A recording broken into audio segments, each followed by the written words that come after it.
Phantasm. Is it a nightmare?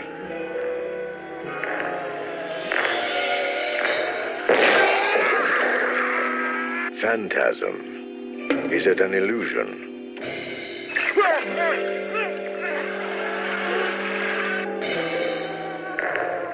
Phantasm. Is it an evil?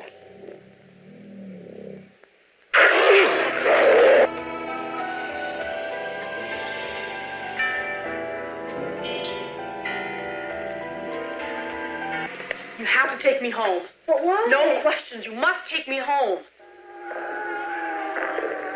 Phantasm. Is it a fantasy?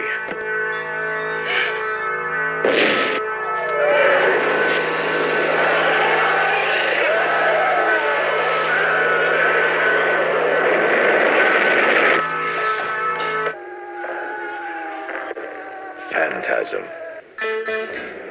Is it alive? There was nobody driving.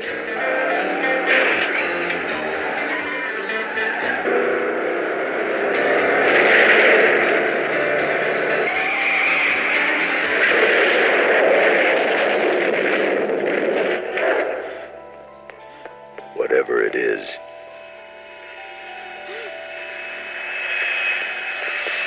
if this one doesn't scare you, you're already dead.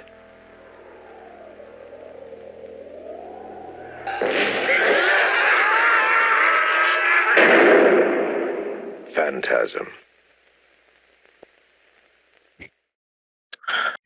Welcome to the Sin and Light Guncast. We're talking about House of the Dead 2. The inspiration for a great Bull film. Have you ever watched the House of the Dead? It's the worst movie ever made. Blue Bulls, House of the Dead, like one of the worst movies ever made. I remember, like, really when it. I can't remember. At the time when it came out, like, I work at Blockbuster, so I watched all the garbage they released because it was they like let you rent all that shit for free. It was like the biggest disappointment, but I didn't know anything about Bowl back then, or like him being a troll or exploiting like German tax credits and potentially like making a video game movie because it's a guaranteed profit cynically. But then later turning like making these great anti-Hollywood films. That's not one of his great anti-Hollywood films. That one's kind of just. Guys, Nostalgia Critic did not do a House of the Dead video. That's insane. I don't remember anything about it, but it was like surprisingly bad. That's all I can remember. It's fine. I saw it. There's like it's kind of boring. That's the only thing that's negative about it. But the bits where I would rewatch it now. That's kick-ass. I heard. So I know Bull's trying to greenlight a sequel to it, but there was a sequel directed by someone else to his House of the Dead movie. Apparently that was pretty good. I didn't see it, but apparently what's garbage is Silent Hill 2. That's like one of the worst sequels I've ever seen. Silent Hill 2. That's that's awful. It's unfortunate because the first movie is so good. It was pretty good. The high school play version, like mocking it by a Slipknot fan. In one scene of the Silent Hill 2, you can see like a portrait of Obama in like a high school. It just speaks I guess that is artistic. That is pretty good. It's like a lot of shit horror, dude. It's spooky. Obama is like the archetypal mulatto faggot, like sociopath. like you see how many like faggot mulattoes exist? Like he's like people were really conned by his thing, but he's so obviously a sociopath. Like anybody with a fucking brain, and all these people were taken in by him. It was obvious from the get go. But he was patient zero for ANAG.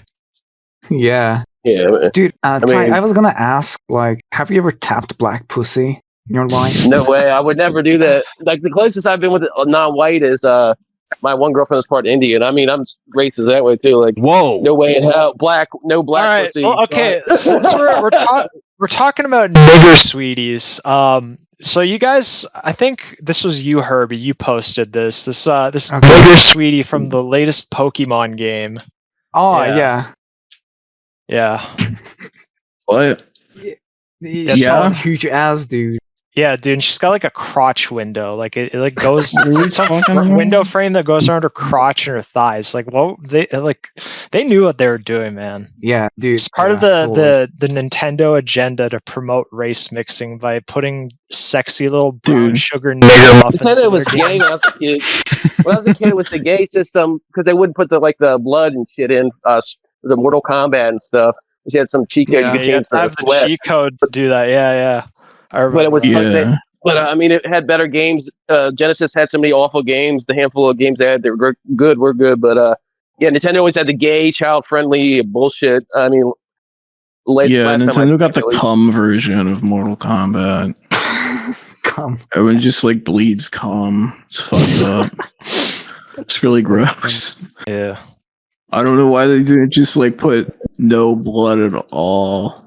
Instead of just being colored. Or like they made the new Pokemon game take place in one city, and the whole city is like one single model. It's the most Isn't that the same fucking game? Seen. That's the same this lady's got a shit. Like at least in the old ones, you'd go to like different towns, you'd go to caves and forests and stuff. This is just one spot. Like it's insane. Yeah, you go to islands, you go to Little St. James, you go to fucking oh man, that was a good one. Fucking the White House. I don't know where you fucking going. I don't fucking. You go those to fucking. Games are exactly the same though, right? Charlottesville, Virginia. Blue, red, yellow. They're just the same fucking. Yeah, they rehash it. They rehash it over and over, and like retards just buy it. And children. And I gotta say that ass could shit. I'll tell you that for sure. I would breed the shit out of this little nigger muffin and save her from this shitty game. All right. I mean, the biggest influences. Yeah. I have to say, and at the beginning of the end of America, beginning of the American horror, beginning of the end of white male masculinity. The rare mainstream horror film has like an artistic aspect to it, like almost Fellini-esque. But one of the few horror movies I can remember that was scary as a kid when I saw it. Like I saw this randomly at I don't know, probably 10 or something. And then I didn't find out the name till later. But it's like you can actually recommend this atmosphere. It's psychedelic, psychotronic. It's a singular, can't be beat. Yeah, I was watching the documentary Phantasmagoria, and the process. I never knew that it was actually made in 76, but it took 3 years to finish it.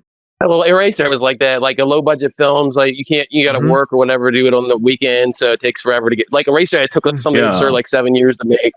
And also the scene with the box. I was just thinking this with the boys. I'm it's really similar to Dune, and I'm sure this was before Dune and even the book. Yep, it is. Yep.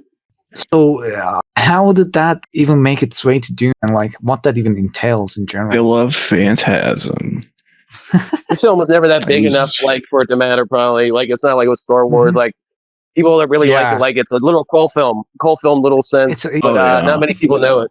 It's a cult film, and even then, it's so from the horror franchises I can think of, Friday the 13th, Nightmare on Elm Street, yada yada. This one is the one I really like. The movies are just so good, especially the first. This is a real art film. Coming back to the other ones, of course, cynical products. This was a guy who's obviously on some level serious about doing all this. Even the car was part of his personality, the muscle car, whatever it is. All this is. He talks about it in the documentary too. So cool, dude. Such a cool fucking car. Yeah. But the thing about it too is it is very artistic and it's very surreal, but it's still action packed. It's not a retard could watch this movie and love it. Still, it's cool. Yeah, it's not art stuff blows up. Yeah, every horror movie now is trying to be smart, and it's gay as hell. I hate it. It's meant to debase the viewer.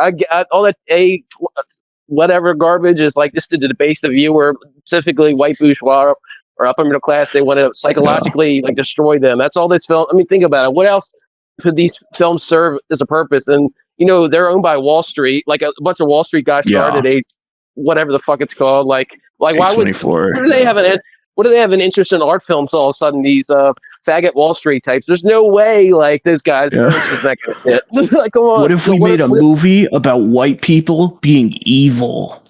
Ari Aster, It's like scary. archetype, like Midsummer. I think it's funny. Some of this stuff is all right, to be honest. Well, like Midsummer, it's a Jewish like paranoid, like not just that. I think Jordan Peele is like the worst of that.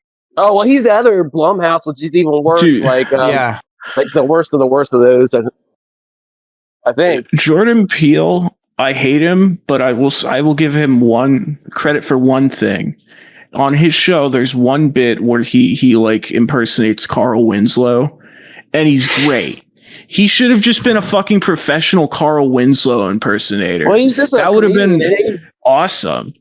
Yeah, he's a comedian anyways, a glorified comedian anyways. That's the thing. It's like he's some faggot Negro comedian, and like he does some film, and isn't he married to a Jewess or something? But he does that, and like that's he's not fucking. This guy's fucking midbrow as hell. Like I finally watched Get Out. He's it was not like even boring. Yeah, he's not even racist, but I give credit where credit is due, and he just sucks dick. He's an Uncle Tom. Yeah. He's a deracinated, uprooted Uncle Tom faggot, bitch, and it's hard for me to believe that guy is not a faggot. Like I just assumed he was like adopted by like a white family, so he wasn't raised by black people. He was like, oh yeah, that's super Uncle Tom, deracinated, uprooted. I'm blacker than Jordan Peele, dude. Yeah, totally. Uncle Tom par excellence. It is really like an Uncle Tom kind of guy. He ruined Twilight Zone, which was like a great Jewish creation, right? Fuck, I forgot about that. Yeah, yep. What about Uncle Tom's? It's just what if we replaced Rod Serling with a black guy? Wouldn't that be cool? Yeah. Well, I think Jews will wake up now to see that like that kind of like a debasement is having like this Uncle Tom spiritually Jewish fake black dude, and then Rod Serling at least pouring himself into it. He was a war vet. Like he had experience. He saw people getting killed, stuff. Like you can tell this was like a guy who had some kind of artistic whatever. He had a slave morality that he imbued the product with. It is like cryptic propaganda, but like I like Twilight Zone. I like the reboot in the 80s. But the original, like that's one of the few things that's like a mainstream American pop product that I would consider artistic. They even did a version of Ambrose Bierce Occurrence at Owl Creek, what was actually an avant-garde film in Spain, but they recycled it as a Twilight Zone episode. But my point is that that's the high-level artistic whatever they were willing to put in Twilight Zone, probably because it's fucking like Kabbalah propaganda or whatever. But no, it's like a major accomplishment. And then let that stupid faggot Peele like debase it like it's nothing. It just shows like who's in charge of this shit. They don't even give a shit about their own stuff anymore if they let like that guy touch it. I mean, credit where credit is due. Like that guy's not even in the same universe as Serling. That guy couldn't write his fucking own way out of fucking. He probably doesn't even write the garbage he does do. Like all those mainstream hacks. Like it's all they don't like Jon Stewart or something. These guys aren't even that fucking smart. They gotta have other faggots write shit for them. Like it's awful. Like none of these people are real. Bad. They're reading a script. Like they don't have personalities. They're just automatons and. But like in a boring way too. You can give credit where credit is due in various ways. They just suck all around. The whole culture sucks, and that's why they can get away with an Uncle Tom like Peele with this. It's such a contrast to like the Phantasm films too, because everyone involved in Phantasm, they were like really into it. They had a lot of fun shooting the films too. It's like a family. You can tell, there's a spirit.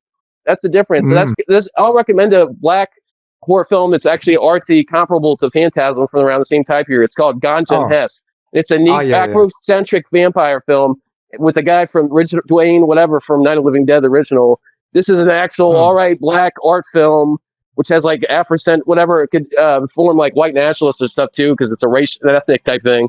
But like that is, like you can compare that to Peele, and you'll see Uncle Tom, and then that guy's an Oreo cookie, whatever. Like this is a real black dude making something.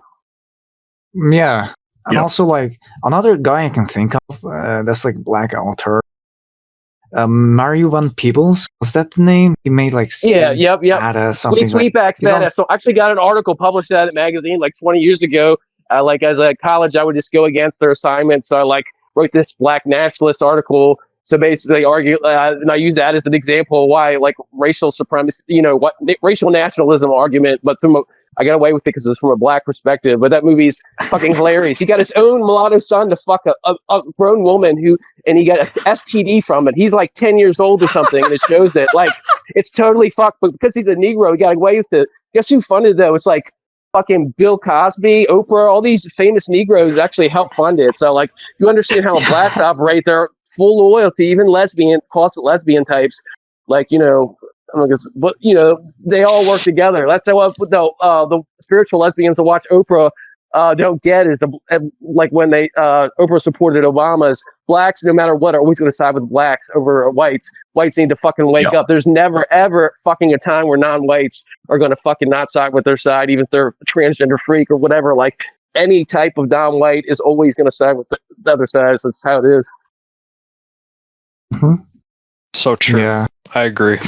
I mean, when you live with actual non-whites, it's so fucking obvious that it makes you insane when you like around bourgeois whites or whatever who can afford to have this like weak mentality about it. You don't want to believe that that's the way things are, especially if you don't have to experience it. But it's just true. Like, is that my life has passed? It's got 10 times worse.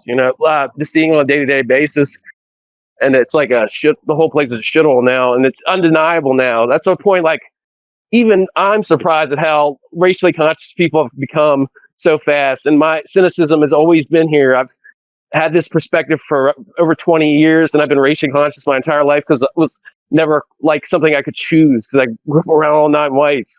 My friends were non-whites, like till I was like 7 or 8 or whatever. But you see what I'm getting at there? Like now it's yeah. I don't know. The Phantasm seems like awakening to that kind of consciousness that's going to occur later. This dystopian world, like it doesn't say why. There's the guy's a Vietnam vet, all that, but you feel like the country's been uprooted, and it's the exact perfect time for that post counterculture. Like the movie's from '79, so after counterculture's ended, and then you go to the fake Reaganite '80s. But all the films combined, even if the sequels are the worst ever, they still give this feeling of like you're trapped in hell, like Orpheus. But instead of looking for your woman, you're like with a dude, like in an incel hell or something. The guy's literally an unk, like the Reggie Bannister dude. It's like so it's like men like Texas Chainsaw Massacres are the same thing. A bunch of guys stuck in their own like atomized hell, like like outside of existence, the rest of the world. But this is like this is even bigger because they're like traveling around, so it feels realer. You can feel like this country, like a Spengler quote, like the city sucking dry the fucking blood of the countryside, and that's what happens in this film. They're driving around following the tall man, who to me is like a symbol of like Faustian man, Faustian bargain, but he's like going in the other direction because white man's lost his balls. But anyways, they're following him around as he drains the countryside. But the question is, they never solved in all these films, they never really solved the problem. It's still like with boomers now, that's probably why they look so grim, because they realize there is no solution. Their whole worldview is bullshit. Sex, drugs, and rock and roll is bullshit. They're more enslaved to that than religion that they took off. So, I think that what this film has, like, in terms of like artistic power, but in terms of zeitgeist and all that, is more important than most horror films in general. Like capturing the actual feeling, the visceral feeling. You don't even have to. The plot of this movie is insane. It's alien killing people, like taking their bodies, turning them into dwarfs for hell, slaves in hell. Like, but that it's almost irrelevant because it's the feeling of the film. That's a visceral feeling. That's immediate, and that's what appealed to me as a kid. That's what it's translated. Like you said earlier, some dumbass could watch this movie and enjoy it. That's true, even though it's a intelligent film. Yeah. Yeah, it's got a very existential threat, not just the immediate threat of the tall man killing people. It's as you're talking about, like him hollowing out society. That's very horrifying when you think about it and you understand it. They show it later in the sequels, like he's talked about the ruined cities. I believe that was in the foreboding feeling. Well, I think this is by the second one. He's already. I last saw the films. The second one, they're already traveling around with him. The second one starts out, he's in the mental hospital. That's another weird thing. The second one has a different actor, a mainstream actor, James Lee Rose, instead of the bald one guy. So it kind of fucks the movie up. But they're traveling around in that because Reggie's house gets blown up and his family gets killed at the very beginning. So it starts out fucked up. And then they're traveling around. And the movies, all these movies, by the way, are incoherent. Like to both its detriment and to like aesthetic, whatever, but like positive. But like the first film is different from all the others, and you're at least rooted in this neighborhood, this world. The boy's family is died. He only has his brother left, and he's at an age of like puberty, right? So he's like jealous of his brother's getting pussy. His brother's like this handsome young stud dude. He's jealous, starting to get jealous. He's wondering about girls himself. So there's this weird sexual aspect that's really good too for that. This is the only movie I can think of for that age level that captures that mindset. It isn't a bunch of like Hollywood bullshit or something. But like this movie is like one of the best examples out of all genres of a coming of age film in terms of purely capturing like I would say neuroticism, paranoia, whatever. Like a boy that's like 11, 12 or whatever, is like now they don't even want to put stuff out like that. They don't even want you to know you're a boy at all or whatever like this. But this is this isn't just like depicting male whatever. It's depicting at a particularly precarious age where like a lot of people get ruined forever if they don't turn out. I would argue it's the middle school age. It's the worst for anybody, I think. And that's where is he like here? Like people get wiped out for life. I had friends who are like fucking dead now or became total losers with the same time period, like because of decisions made at that age, very young age, but it's true. Dude, I got laughed at when I was 12 years old because I didn't know how to have sex, and it like actually fucked me up for life. It made me really sad. You shouldn't be fucking at 12 anyways. Who would say that though? A 12-year-old, like somebody that was lying? No, like that was a classmate. Like it was like what? Like they probably weren't either. People, I mean, I had a pessimistic view at a young age that most people were liars and stuff at that age anyway, so I wouldn't have believed it. But yeah, I was very innocent. Somebody lied. It's probably lying. I'm going to guess lying. And if he was fucking at age 12 and he's got serious problem, child molestation victim, like there's nobody's fucking at 12 unless they got a problem with their black. I mean, I've had black friends admitted they started fucking at 7 in laundromats and stuff. Like this Haitian guy who's a 7-day Adventist, the guy I work with, and like he freely admitted it. And even though now he's like not having sex, that he said he was fucking at age 7. And so black people, I think that's normal, but like, or certain like actual pure black Haitian. But at least this guy, that's what he said. Like, and I've heard other ones say the same thing. But no white person is having sex at 12 unless they got molested. Like, that's not normal. Yeah.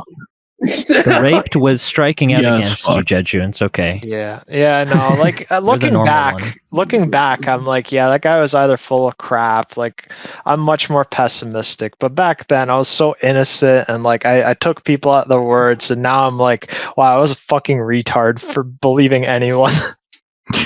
Most people are like, if they make essentially something like that, like a big claim, like the only reason person would bring that up in the first place is like a brag or like the fuck with you, and like.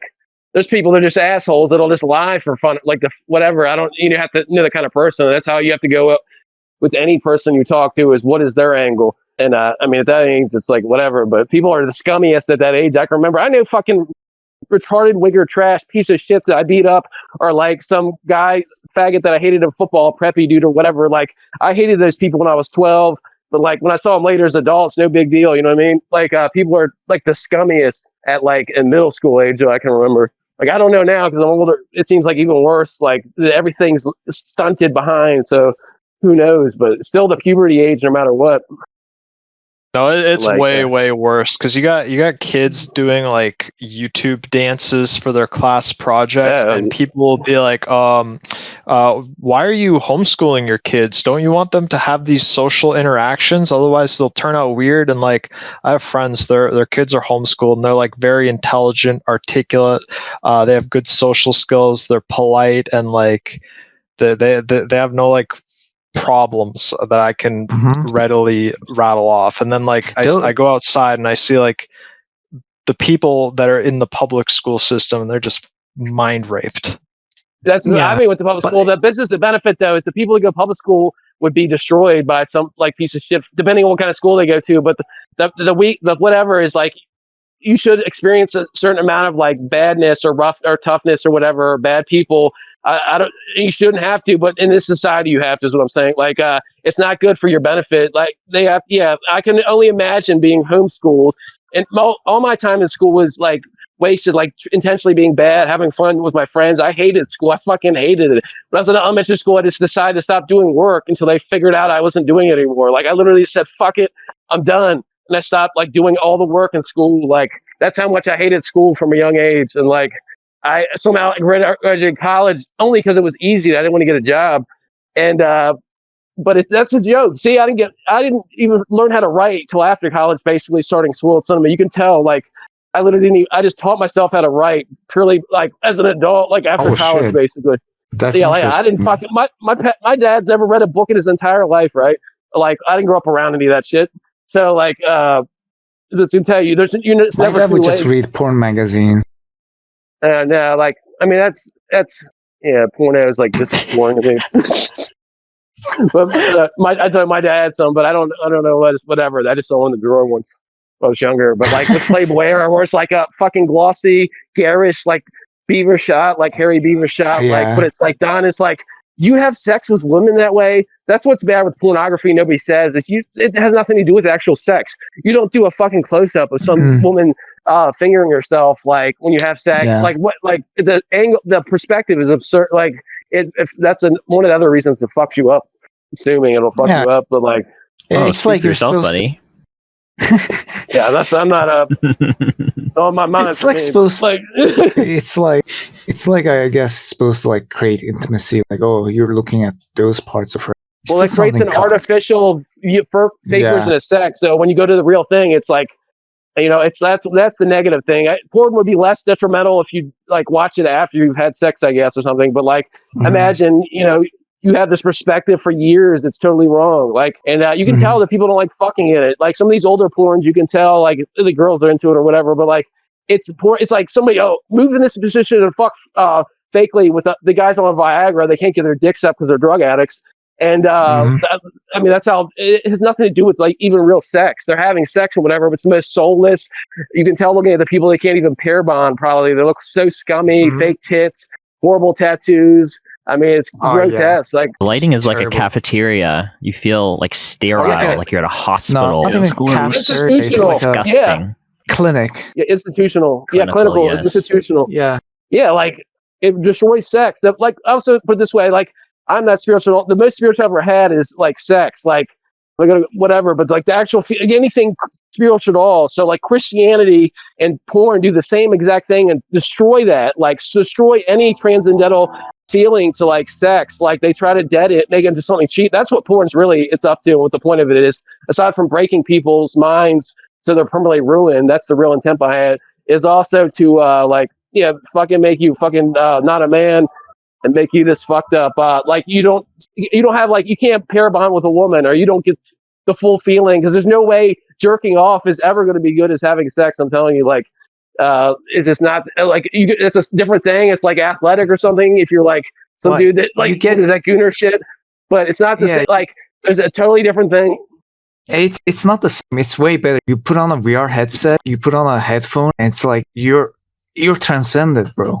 Well, I mean, somebody probably can transcend that way, but I'm saying personally for me, I'm saying what these people do and like some people, that stuff might actually be more transcendent to them. But I'm saying for me personally, and that's what porn does, is like this kind of it's like destroying anything good about sex, in my opinion. Yeah, like, true. Like even now, I don't like watching all this sex film shit. It's just like before I was younger, I just didn't give a fuck, or I had like I'm fucking desensitized or whatever. I just don't care. Like, but now, like, it's just either more annoying or whatever. It's not even offensive. It's just like I watched one of those pornos from that guy that did Night Dreams the other day.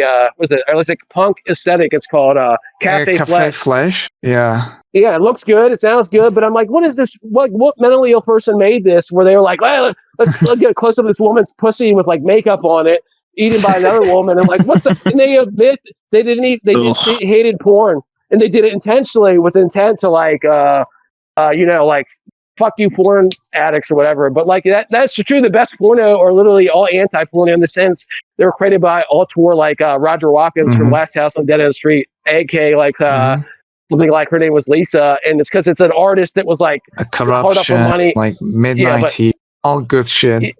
A lot of them are even gay dudes making straight porn. Like the Miro brothers were like gay identical twins of Portuguese descent. They did this really cool one ball back in Ilya, and I think that one of them died of AIDS or something. But like these are art films; they're not fucking pornos, and that's the only value porn has. So that's the irony. Is like almost all porn, sexually speaking, is totally nutless and like soulless. And the ones that like is like anti-porn or whatever. There's some that is erotic. There is erotica that existed. That's another subject. Like.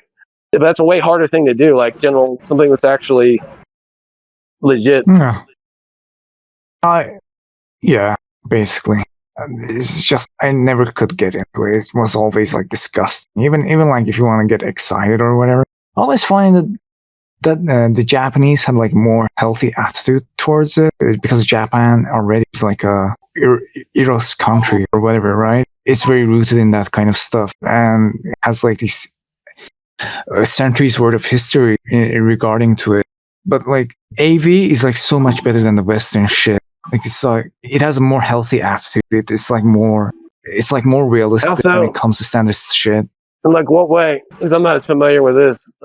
It's like it's like JAV, which is like Japanese adult video. It's like the Western counterpart of like basically like the Eastern counterpart of basically pornography, but it's like way better. And it's like there's got like sensors and shit, but it's like still in with that. That's our like pubic hair or some shit, right? But yeah, not even pubic. It's like pure fucking mosaic. It's like fuck. I forgot the name for it. Blur. What's that one called? Muscle. This Yuki Mishima tribute. I don't even think it's a. That's a pink. That's like a independent. And Coil's in it. Yeah. Stupid, but I like it. It's like retarded. It's like the weirdest autistic shit ever. Where like Japs are in a Pasolini and Coil like did some weird gay plot about. It doesn't even make sense. But it's like a cool movie, but it is a piece of shit. Probably. I mean, to be honest. With Sato. So since you brought up Muscle, there's like 3 author filmmakers that I don't know why people obsess over. So one of them is that one. Hisayoshi Sato. The other 2 are John Rowland and also Jesus Franco. I don't get the hype behind them. Well, Franco, I got into all these, so I can it's like I don't even know how serious these people are. Franco has a couple alright movies. The irony is like his good films are like artsy. Like he did this movie called Necromonicon. But he just gave up later. He did this really evil version of the famous French war movie called Eyes Without a Face. He did a version called Faceless where they're drilling some bitch's head in. It's actually made me like feel like attacked. Like I don't. It's just painful. It's visually like it's like this is fucked. But you can tell he's just like fuck it, dude. He's like the same guy as the porno, the anti-porn of midgets, like intentionally putting midgets in porn to disgust people. But this is like even further. It's like somebody stabbing a vagina. It's just grotesque. But that guy. Kind of sounds cool, actually. I really liked his version of Dracula. That was pretty good. It's the only movie I've seen from him, though. It's just a totally different type movie. He later became a porno dude. He did little porn. Like he had this woman he was in love with, and she died. The chick that's in Dracula, I think, actually. So his muse got switched to another one who did all these pornos. And it's like really gross dudes with nasty like lizard dicks, like going around like with the same chick that's not even hot, and he's like just whoring her out. You can just tell she's a typical like boring low IQ cluster B. Like it's it's not that impressive, but there's a couple exceptions. I just can't remember the names. There's like one that's like done in the style like this opera with like some composer like one of those German composers. I can't even think of their name now, but like it's been 20 years since I saw those movies. John Rowland I did get into, but it's like it's got to get more into women and like further in a cult. Like I mean, it's either you like it or you don't. But he's way better. Don't even compare him to like fucking Jesus Franco who's intentionally a half hack. Where John Rowland was originally like a cinephile. He wrote on film. He's immersed in that world. He's the real deal. And it's like more of a preference thing. Yeah, but the reason why I brought those 3 in particular because it's like the easiest kind of like transgressive filmmakers people can get into, especially like contrived cinephile. No, like contrived cinephile. And they just go on about like how this shit is like really deep, even though it has like the usual sleaze and shit. People do that about Franco now. Like, I believe it, but like, why? Like it's crazy. Like they say, like Vampires Lesbos or whatever is like high art movie, and it's like empowering women. It's a communist argument. Like you know how they do that, right? Is they have feminists. They come from like a leftist perspective, right? And you can do that fucking feminist reading, any type of feminist reading on these war movies, because that's what it's all fucking about. Like that's all. Like any feminist critique would be whatever for that stuff. So it makes perfect sense that any leftist would exploit that if they could. I didn't like these chicks that in the past 10 years have written on film like that. Some of the ones all right. Well, 2 of them are right, but like the one that wrote that like House of Psycho Woman, whatever. you can tell she's a crazy bitch, like kind of like, and you can tell she's imbued herself into that mindset of she's into these films. Like I remember she said she was adopted and all this fucked up shit happened, but like she's like a French Canadian or something Canadian. But did she like? I remember that book. Did she like mention you in it or something? No, I don't know. I don't unless there was like I read it. I don't remember maybe mentioned unless there was whatever. I've mentioned other books, but I don't know if these people wouldn't know about me because. But I know some of them. Like there's this red hair chick was kind of. What is her name? She does like Kino Lorber things. This is all from past memory. But her name's Sam Deegan or something. She's all right. Like they're better than most of the male critics. Like the ones that are tolerable. But the thing is, they got all women and to go to in academia and all this shit always have an edge over men because it's all dedicated to their fucking worldview. So even if you got these chicks I just mentioned who are relatively speaking politically objective, like it's still to their benefit, and they're always they're chicks, so they're gonna side with the dark side. Like that's why I like women, like the side with the dark side, like more interesting. They don't do that shit, you know. That's why like mothers are totally cut out of every single Criterion release has some like. Feminist or whatever, like boring bullshit. Like there's an interview with the same chick over and over again, and it's just all sucks. Like they used to get real like dudes like Peter Cowie, the foremost Bergman academic, doing the commentaries and shit. It was serious, and all of a sudden with that homo Freddie Gray getting gassed or whatever, Black Lives Matter, whatever it was, like they become 100% politically motivated, politically active, and destroy their entire brand. Like. By always going with the safe or gay, lesbian, communist bullshit version of it. You know what I mean? Yeah. Right. I mean, I'm pretty sure memes they release. I'm pretty sure those filmmakers like Jesus Franco or Roland probably are right. I might even like their words, but it's just you probably like some of that stuff. I think. The type of person like it's associated with is just you gotta know it. Fills me with disdain. It's like Julius. Well, like I didn't read his stuff because I hated everybody that said they liked him like 20 years ago. It was really hard for me to even try to read it because the biggest fucking faggots ever, neckbeards, like thinking they're radical traditionists, aristocrats of the soul, and like and then I finally read, you know, like at least a dozen of those books, and then I was like, it's not. I don't regret it. He's not on my. I take and pick from stuff. Like I don't worship anybody. I'm not a fucking bitch like that. Like, but you gotta like. The point is, you just gotta try to ignore people completely. That's what I do. Is I just try to ignore everybody and like talk to people you whatever can have a consensus with. But like most people are full of shit. So like you don't even want to hear it. True. Like, especially film people. Why else are they doing that shit? Like the cinephile. Like you get most. You know how I know is because like cinephile is an extension of like my other interests. It's all the same to me. Psychology, philosophy, art, all that stuff. I like relate it naturally, instinctually. So when I see these faggots that just focus on film, it's always the same contrived, boring way. There's no personality. It's like an empty, whatever. You know what I mean? Like I don't even believe they're into film that much. Like whatever. It's just always too predictable.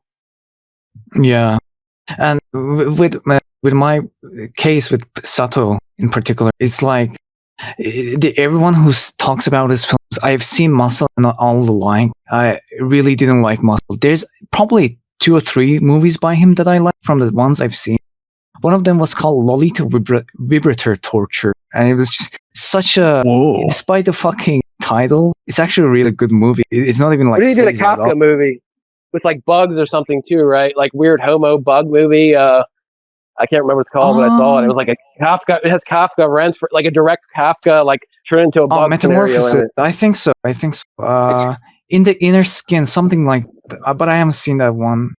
It's been too long. Like I saw, 15 years ago or something. Oh yeah, with that specific genre of Japanese cinema, it's like all what the film people say about it is like, oh, he's so transgressive and like he's breaking new ground or whatever. But and who cares? Like, it's always been like, who cares? Like transgression it's been a thing. Itself is nothing. Like it really is nothing. It's not hard.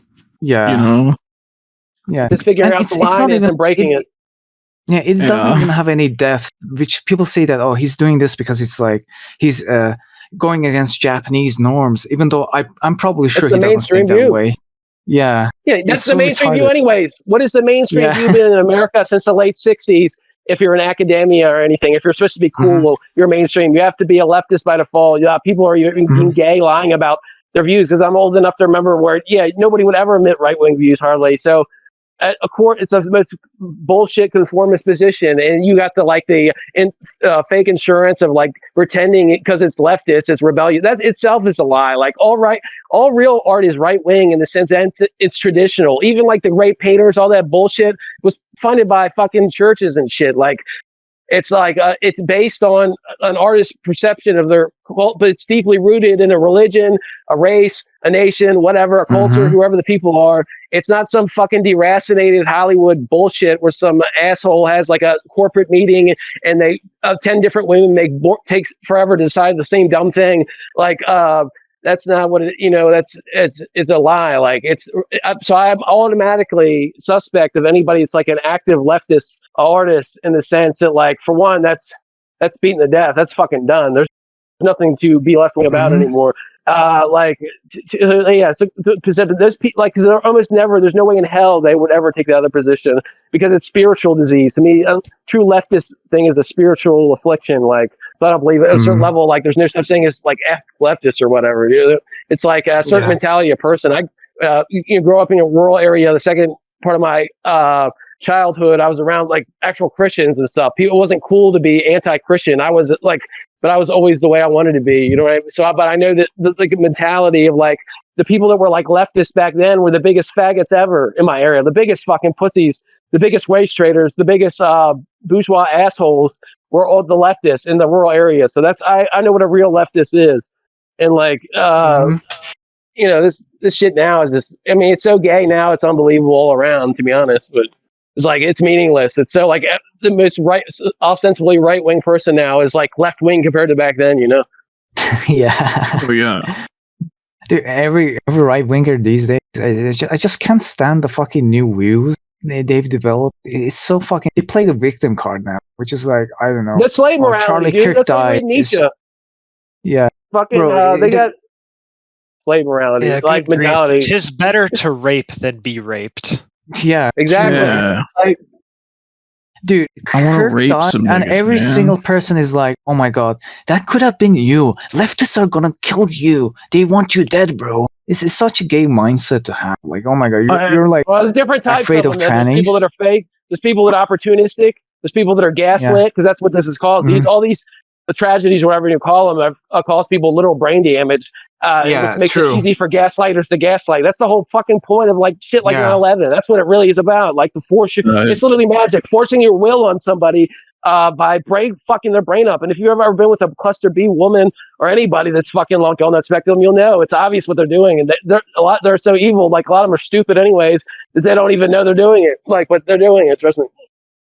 Yeah, totally. Yeah, like when you like kill and not to make like a big deal out of it, but like when you expose people to hyper violence like that, like this shit just like in plain view, it really does have like an effect on people. It's kind of fucked. Think about it. Like 100 years ago. Think about 100 years ago with no TV, and they saw the same thing without a TV. So it's a very real reaction to somebody getting murdered, right? It's like your brain is a human being. People think like Videodrome. Think of the Videodrome subtext. That shit is more real, the Videodrome, than fucking reality now. So the way it works on your brain, and like go back to magic and stuff. But they like none of this stuff is wasted. Even if this stuff was like totally random, which whatever, maybe it is. Let's just pretend it is. It's exploited, so it doesn't matter. It's irrelevant. People want to argue. That's why like conspiracy shit about who assassinated who is pointless, because it doesn't really matter. The only thing that matters is why is it being done, for what purpose and what service. Because the people that did it was going to exploit the situation, whether they were on top of it or that they took a swoop and then like just fucking took it over. You know what I mean? Like it's a fucking waste of time, intellectual jerk off to like focus on that shit. Total. Yeah. It's like, every time like and asking questions is good, I guess, but like every time it's like, there were two shooters. It's like, who fucking cares? Like a dude is what are they gonna solve? That's the important part. Like what is like I don't it doesn't matter how many people did it.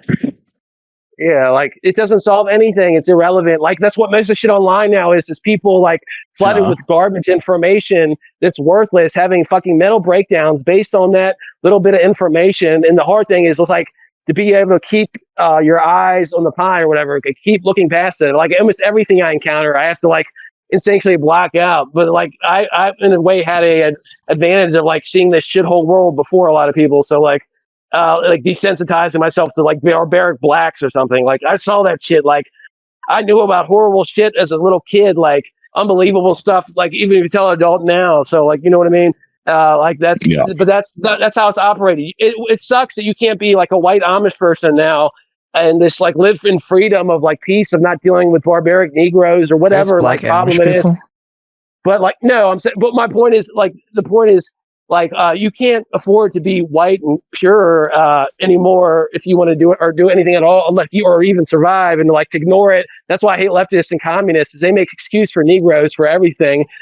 The Negroes know exactly what they're doing. They fucking hate their guts. Blacks hate leftists, white pussy leftists more than anyone because they hate pussy people. They hate people that are they're race traitors because they know that even though they're ostensibly side with the Negro, they know they're fucking race traitor. They hate their fucking guts. You know, the leftist is fucking gone. Like if you read Wilfredo Pareto, Rise and Fall of Civilizations, who inspired Mussolini's take power, he talks about how the elites were like all sick mentally, where they would like support the people that wanted to take them down, like that faggot Pajit in New York City right now. They supported like people that were their enemies because it's like a sign of spiritual sickness and aristocracy or an elite. They start siding with their enemies. The way aristocrats would like side with Bolsheviks or something, and that's what these leftists are. And they're law like these kind of people with that mindset. It's a spiritual sickness. They're gone forever. Like there's no point to even caring what like or worrying about it. They will kill you. Their whole thing is about getting themselves killed. It's a fucking ethno-suicidal like death wish, whether they know it or not. Like they worship death. They want a Negro to fucking bash their brains in, or like that pussy leftist that got stabbed in front of his being her girlfriend, whenever like a couple years ago, and she's like pouring it out to people. Like that Negro probably wouldn't have killed him if he was normal and act like a normal person. It's like, oh, Mr. Negro, don't hurt me. Oh my God, that's why they hate fucking white people. They hate weak, fucking craven little faggots like that are like prostrating themselves before a fucking 80 IQ Negro. Like, come on. Like you think blacks are that stupid, but they're not that like that stupid. They have better instincts than white people in certain ways on the visceral level. You know what I mean? Like they might not be able to articulate it, but like they don't are less likely to ignore their emotions. Obviously, they have less control than white people, right? So their reactions are more natural. And so like if they're mentally ill or something, or if you tick them off, that's like, so you got a mentally ill Negro walking down the road and some pussy leftist is like, he killed him because the way he acted. I guarantee it, dude. Also, because he didn't just cross to the other side of the street like a normal person. Well, yeah, that's any self-preservation would do. Yep, he wanted to die. That motherfucker probably loves it.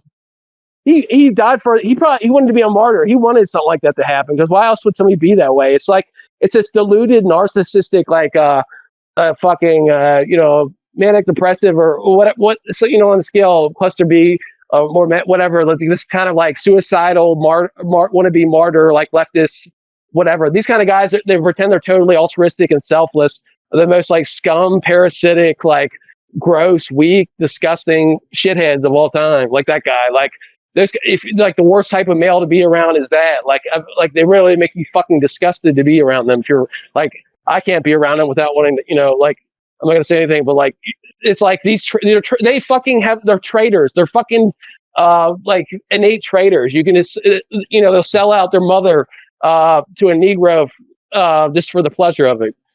They hate their families. They hate because they're fucking. It's like Ted Kaczynski in the Unabomber thing. Is like one of the things he does right is like psychoanalysis of a typical leftist, and it is that the leftist thinks that blacks are inferior. Actually, that's why he supports them, because the leftist feels inferior. He sides with the Negro, but he stupidly and autistically assumes a Negro is going to magically support him because he's white or whatever, which it shows his own racism, a low expectation, right? But it proves like how they really think. They think blacks are subhuman. That's why they support them. What they're doing. This is why they're traitors. Really, it's because they're taking all these looser groups and using them against normal white people. That's why they support the foreigners or the homos or whatever. It's like it's their weapon. It's their slave morality. They have inverted, trans-evaluated view based on their own resentment as like losers, genetic losers, whatever you want to call them. But that's it. Like like now it's harder to tell because the society's been, turned leftist. Like everybody's been debased. Like even like super masculine men have been like, it's gotten so much worse. It's unbelievable. Like, but like the male leftist at a certain time, trust me. I want to ask a question. So when people talk about masculinity, the first thing they bring up is like military shit. What's your take on that? Oh, it's good. Like, look, I didn't go to the military, but I had like a militaristic upbringing to a certain age, and I wouldn't be the person if I am if not. Like, I played sports from age on leagues and like in the summer, and I was a Boy Scout and all this shit. Unbelievable. It's probably hard for you to believe.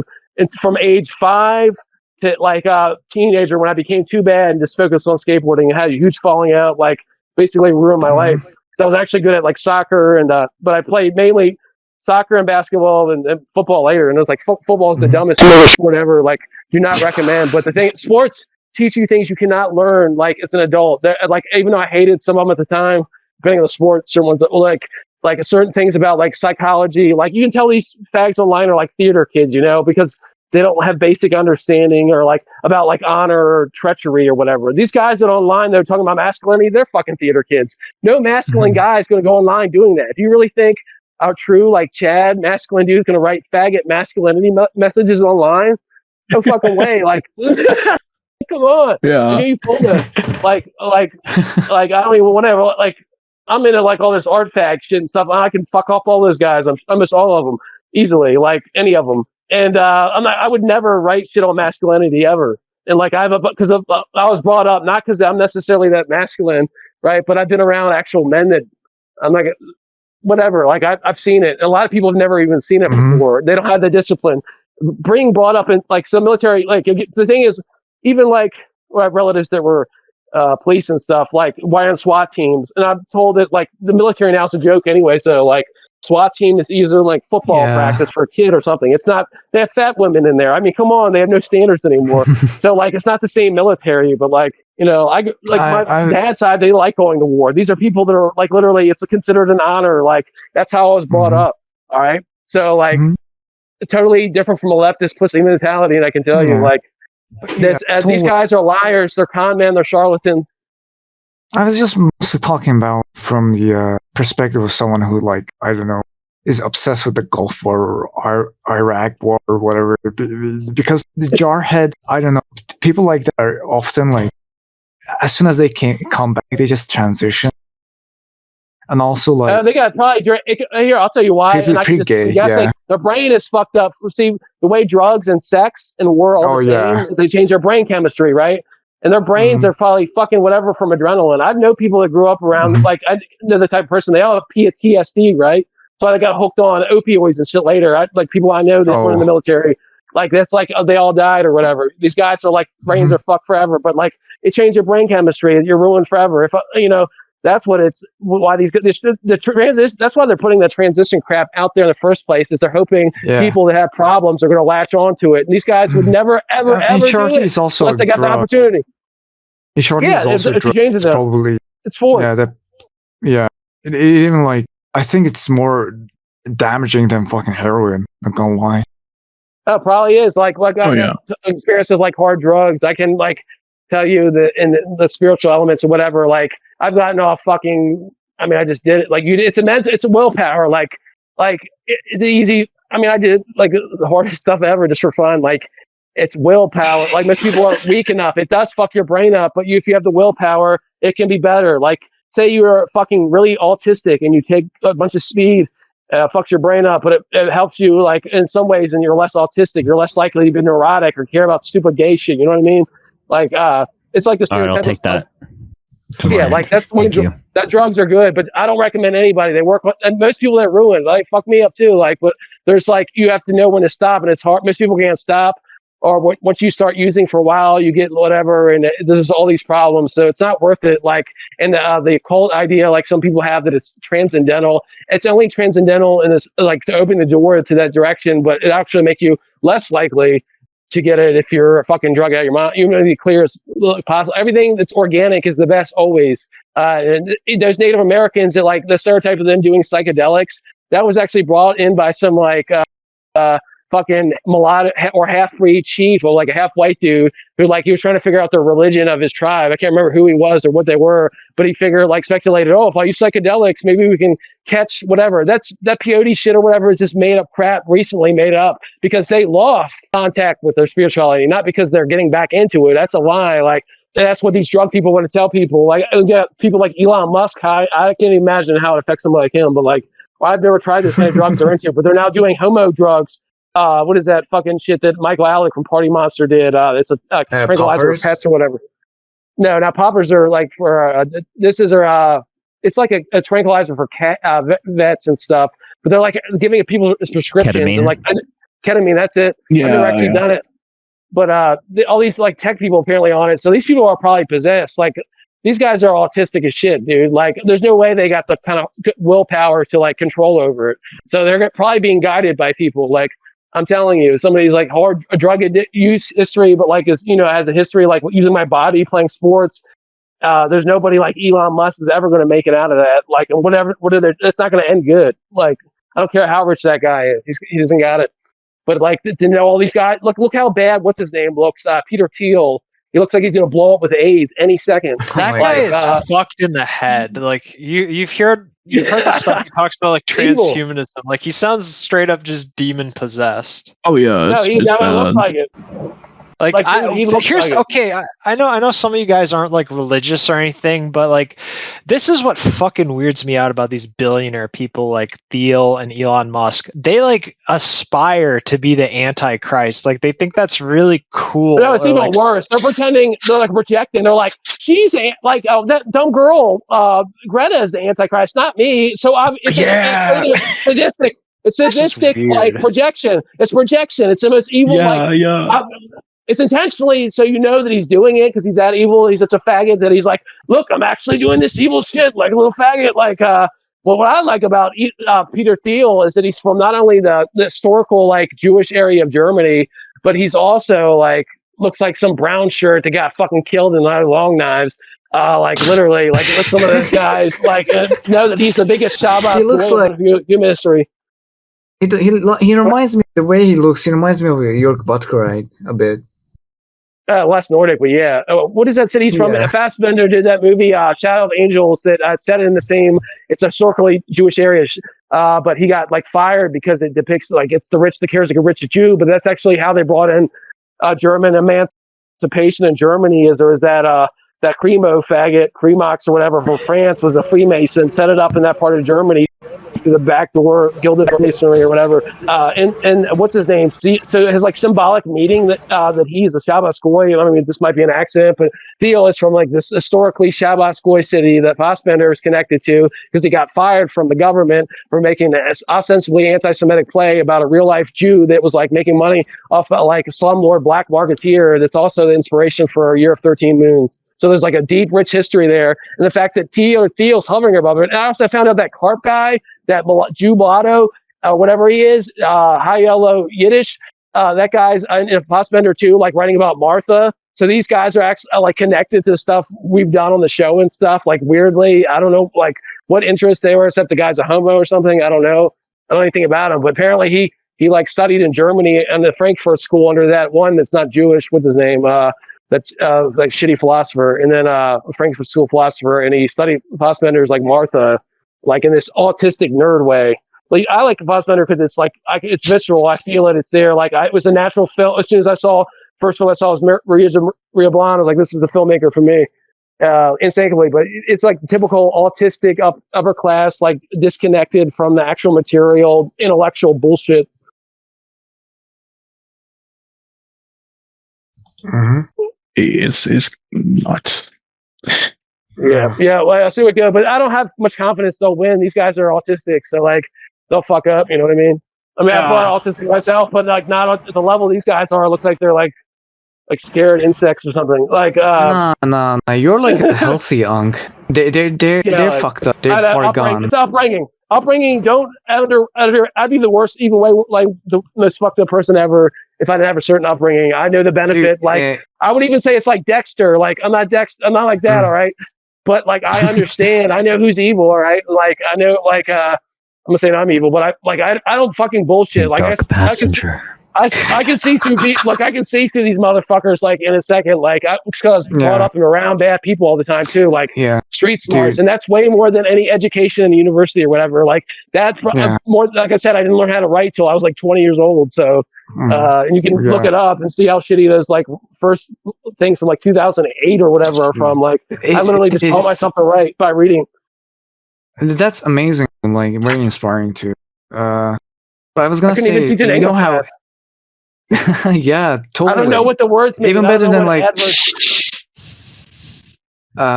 you would like teach a better English class than like 90% of the fucking teachers out there, like dead ass. Because I hated school. Like I realized how to teach people. Like you have to understand people to teach them. They don't give a fuck. They want to teach, like, they want to teach you how to kill and destroy their minds is what it's about. They want to tell you, like, big barquishes, big barbecue, blah, blah, blah. Like, her aunts were watching God, shit. Like, they force that shit down. Like, white males throw it at age 16 and read about a black woman that, like, is laughing because her husband got bit by a snake and killed because, like, all black women are spiritual lesbians or something.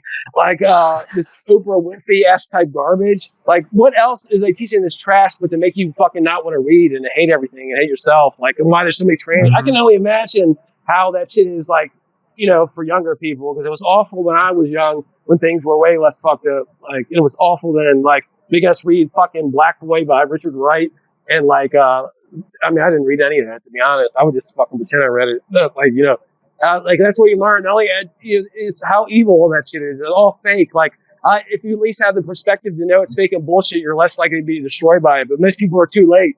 I only had the benefit of like being experienced horrible people at a young age and knowing that people were bad, like on a certain level. Like, it was undoubtable. And I didn't even have a religious upbringing. It's like an eight to me, you know what I mean? My ancestors are all Protestant. My grandfather was a Dutch, so he's Calvinist. And it's like, oh, my only religious grandmother was a Moravian, which is this proto-Protestant. It's pre-Martin Luther. It was like the first version. It's like the story of Moravian Germanics. Was that John Hurst guy? But like, that's why they came from Germany in the fucking 1700s to the U.S. and West Virginia, like some of the first German immigrants. Anyways, my point is like the religious perspective was like, it's like totally different. The thing I'm going to go with that, but like that's the thing that attracted me with this movie is like you can tell the director has some kind of, even though I don't subscribe to any Christianity or whatever, has some kind of spiritual feeling to it. Like this like more than the other sequels don't have as much, but this is informed by some kind of like real innate, and that's what's the best. If you're unconscious of doing something, then it's obviously more genuine if you're conscious of it. That's why it's bullshit to write shit in advance or anything for shows or whatever. But like if it's more innate and unconscious, then it's going to be all more authentic just on its own. And that's what this kind of seems to be, because they never really got, I mean, like Bubba Hotep has a cool, like, you know, ideas about race and whatever too. And it's like one of his better later movies. But only this one, Phantasm, is like, it has almost like a religious feel. Like it's not somebody who's been deracinated by modernity. Like that's why everything sucks. All the filmmakers, everybody has no feeling at all. They're soulless. They're uprooted forever. They can't be fixed. And like this was made when people, like in the 70s, it was like the last time of that probably, like where there was a high feeling, and then it just got gayer and gayer after that, more deracinated, uprooted. And like nothing has changed really fundamentally since the counterculture bullshit. Because the counterculture thing uprooted every tradition, right? And what do you have when that's done? Nothing's left. So it's this jerk off trivia culture, VH1, like, oh, Led Zeppelin did this in 16, this boring, like pointless regurgitation of facts. None of it has any meaning. Because if they actually like try to analyze it for what it means, it would show it was all vapid, soulless bullshit that has no value at all. That will never stand the test of time. It's not perennial. It won't last. Like everything nowadays, it's this fake bullshit. And like, that's why people believe in nothing, because they don't even have anything offered to like believe in. Like we mentioned last week, people like American Psycho and Fight Club, inadvertently, even though filmmakers are leftists or whatever, it's because even though it still has some aspect of truth to it, because the very fact that it has some truth, which almost all no films nowadays have anything to offer, that truth means so much to people because they're not used to it. I mean, imagine a society where like people just made movies that weren't bullshit for like the people that like were watching them, instead of like evil garbage made by foreigners that are attacking the population. Like, it's unimaginable. That's what it is. And that's why people can't even fucking, digest that mentally. They can't understand that there's somebody attacking them. It's not, movies aren't magic. Well, they just like are there to make you feel happy. They're made by a very conscious mind, done in a laborious way.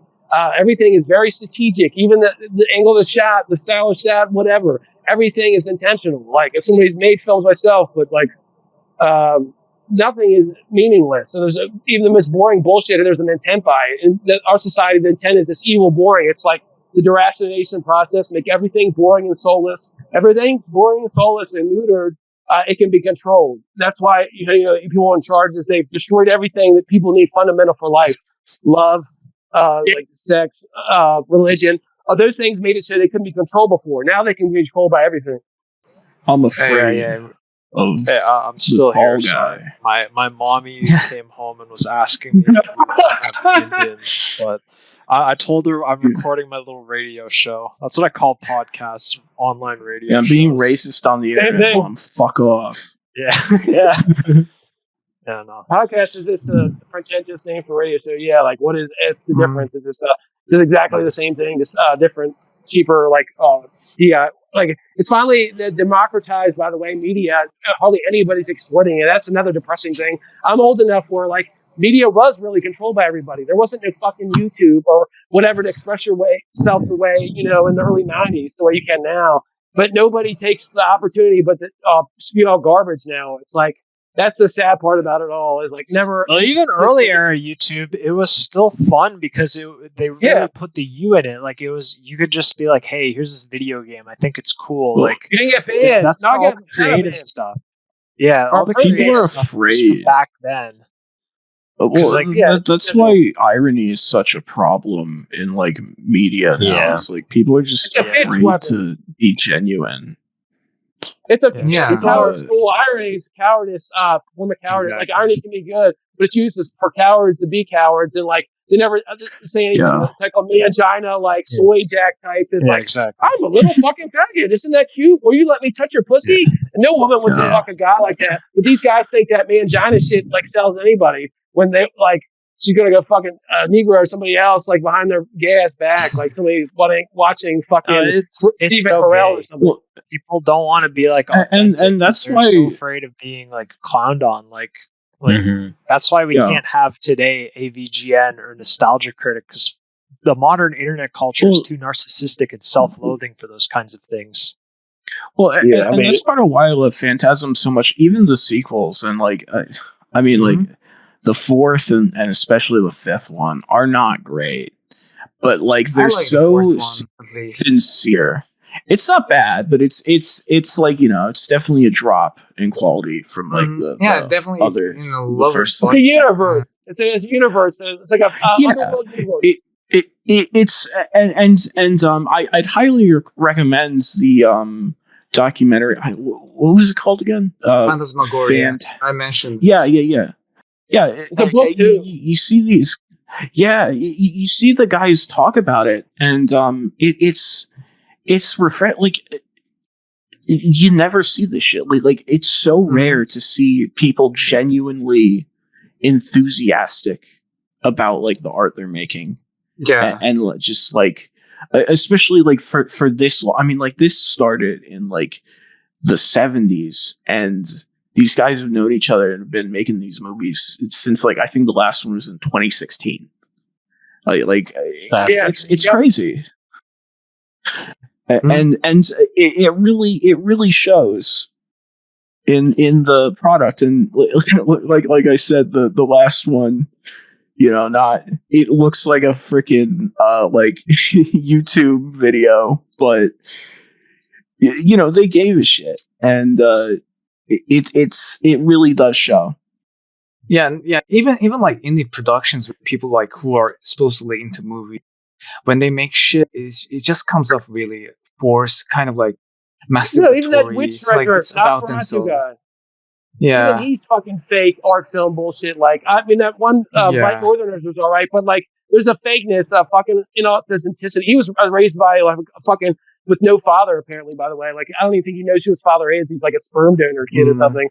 Like, but like, there's a fakeness about even his best work. Like, you can get into one because it's like a Conan remake. Northerners, and like personal reasons. I like the character a lot. Like, I can relate to that character a lot.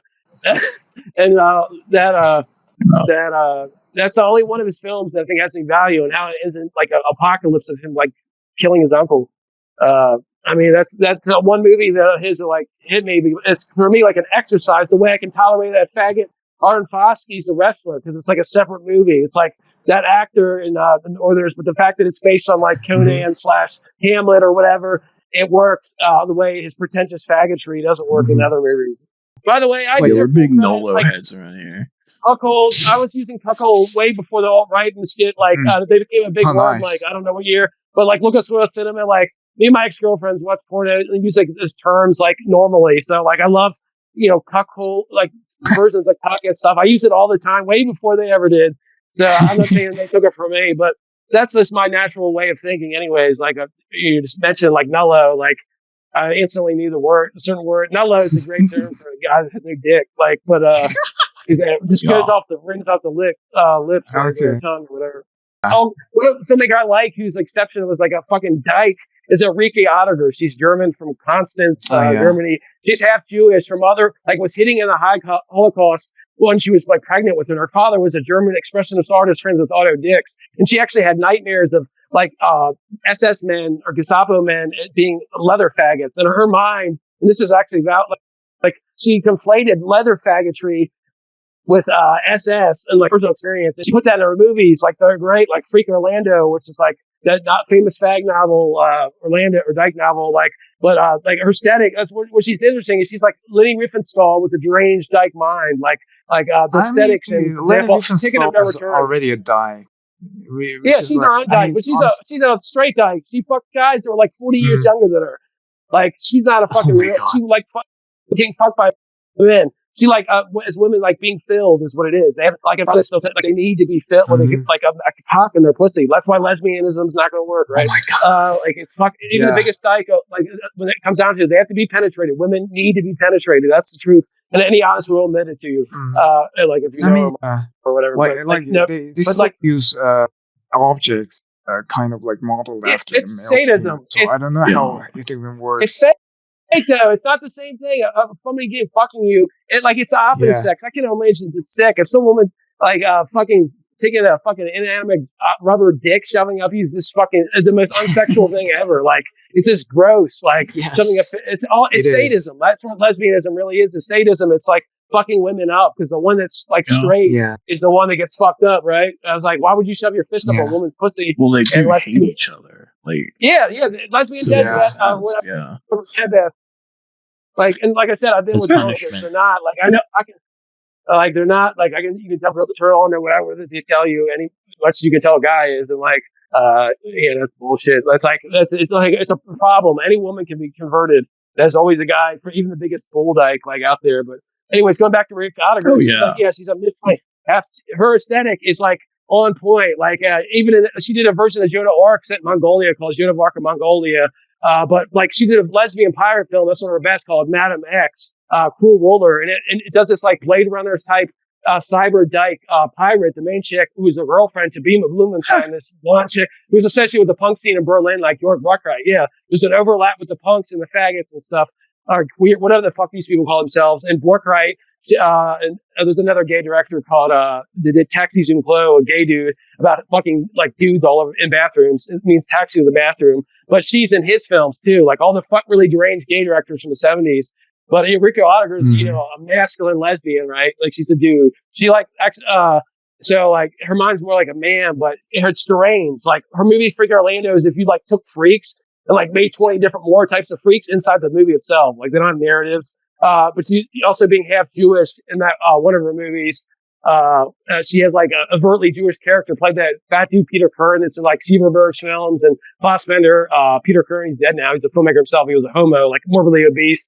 But he's playing a Jew named Dimestein, like a diamond dealer. So like she's not just, even though she's like pro-Jewish, it's like she uses characters, like they're funny. Like there's another filmmakers, like there's the greatest dyke filmmakers are like in German territory, like Dandy Dust and Flaming Ears are directed by groups of 2 and 3 lesbians. Dandy Dust and Flaming Ears. I reviewed them if you go look them up. Mm-hmm. But like they're the similar type of aesthetic but a lower budget. Something you would more like Herbie Pryler. It's like a lower budget. Ulrike Oettinger's films are big budget. She even used that famous German model, Versucha, whatever the fuck her name is, in a version of Dorian Gray, where she's a man called Dorian Gray in the Yellow Press. That movie's insane. It's great. But faggots, the gay culture, all that stuff has to be fucking wiped out. And it's garbage. And faggots and all those people were doing fine on their own when that shit wasn't around, because when you're forced to struggle, you do your best work. So it's actually definitely the gays are the most idiotic retards that are like black women's brains. They want some black women with STDs with 70 IQs. Fuck it. They're fucking retarded. So I've noticed people that obviously rip me off because there's no way they would have found it otherwise, because it's exactly like Prince in Hell. The movies that nobody else is actually talking about, like Prince in Hell. But I was like, it was like somebody with a girl's page. It was like a Nazi, I noticed. I don't know if it was a girl or man. I can't even, this shit just annoys the fuck out of me now. I try not to pay attention to it, but I'm not fucking I instantly recognize everything. But it's fine, whatever. Yeah. But somebody used to copy and paste my reviews onto that one site movie. If you look at, I think it was Ulrike Oettinger or Marion Dore, actually. They just literally copied and pasted part of my review as a synopsis. Nice. So a lot of that shit's around there. I noticed it. I don't even look up now, but I'm saying I saw that in the past. So I don't know who monitors their websites, but that's probably partly how they got it. Because a lot of those movies nobody ever wrote on. Only I did, at least back then. You could look at when Google actually worked, was usable. If you search a movie, my website would be the first to pop up, and then they destroyed it, so it no longer did that. But it would if it was something rare, like Melancholy Angle, I'd be the only one that did it. I was the only one that saw it. I was the only one that processed it. I was the only one that wrote on it. Yeah, it was only on a private torrent site. The only videos about Melancholy Angle at the time were my reaction to this very fucked up movie. Try not to puke challenge, shit like that. They had no clue what it's about. They shouldn't even watch it. That's the problem with a lot of any good transgressive cinema. The best of it is not even accessible to almost anyone. So it's a waste. Yeah. You have to have somebody who's desensitized and intelligent, which is almost impossible anyways. The combination is so rare. I don't blame people that don't want to watch Marion Dore or something. I'm not a fucking asshole, so I'm not going to try to get somebody to watch shit they don't want to. If I try to base on stuff what people actually like, because I don't want to hear people talking shit about something they don't even get. Yeah, I respect people that don't watch it because they know that they can stand or they don't like it. I respect there are limitations. Totally. Yes, accept your limitations. But people who sit down, watch the whole thing, and give it a real low score and say it's rubbish, it's garbage, then they don't get it. Edgy or whatever. Why did you even watch it in the first place? They have no clue what it's about. It's literally a deeply German identity issue. They're doing fucking pilgrimage to Fassbender's grave. They're going to Auschwitz. They're going. Was that Death in Venice book is buried with that guy? It's like a anti-Heimat film, that Subdrive from Hell. Yeah. It's a very deeply German film, and this faggot's watching it for what?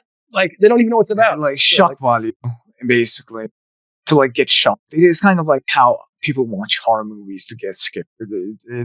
It's retarded.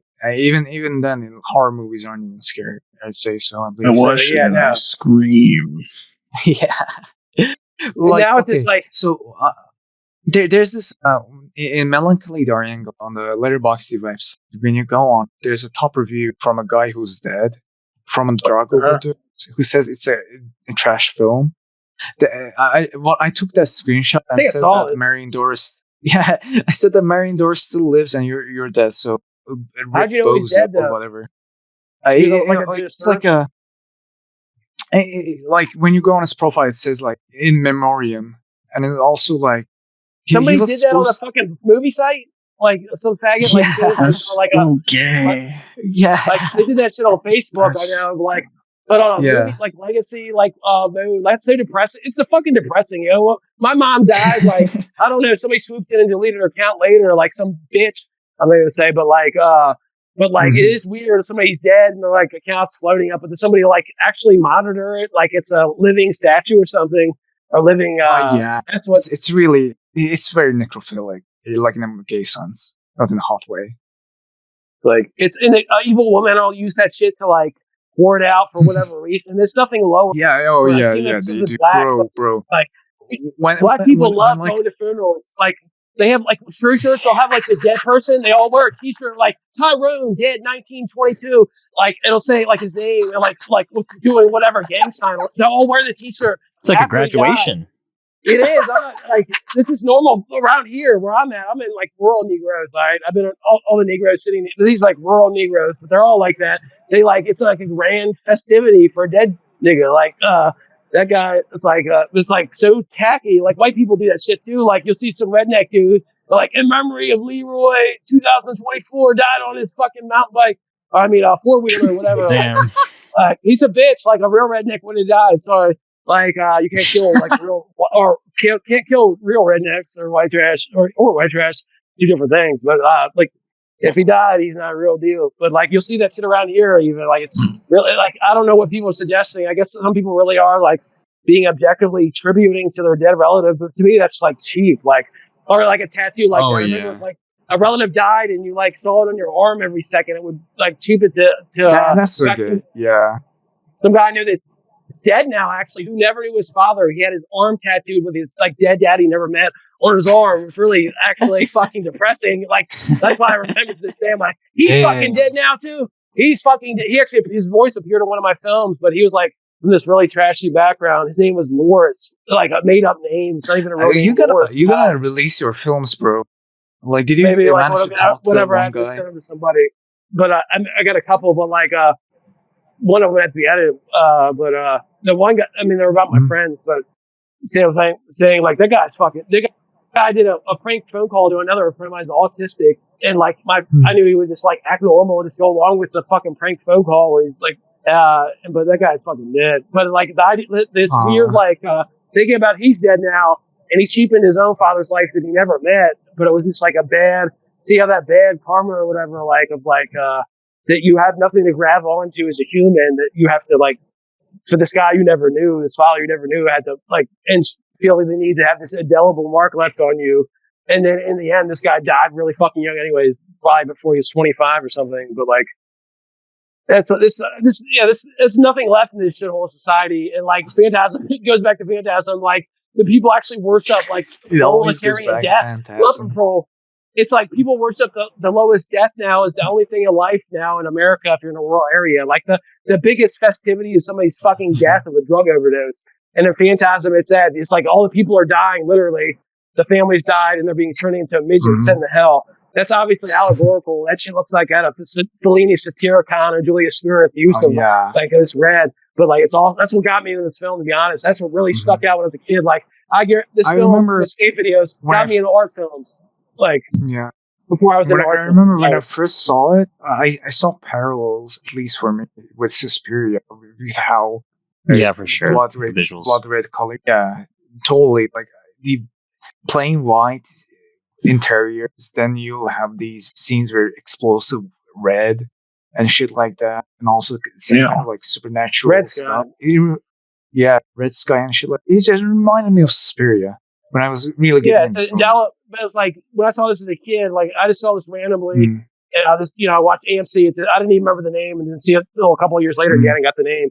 But like it was like actually scary. I see like a surrealist type horror film like this, and like even though I couldn't articulate it back then, that was a big influence because it was like the first time I see like kind of an art film. The same way some skate videos way more artistic than Hollywood films. So even though these were like technically for art type objects, the fact they had any artistic flourishes at all or an aesthetic or whatever was an inspiration itself to get me in art films later. Or like the potential, like Friday 13th. Whatever you think about those movies, they're fucking retarded in terms of like it's like they're not art. They're just like you know what to take from them, right? It's not like there was some deep thing. They're like cynical whatever intent behind it. It was like a continue Italian giallo Mario Bava style Day of the Blood, which is done better than any American slashers. But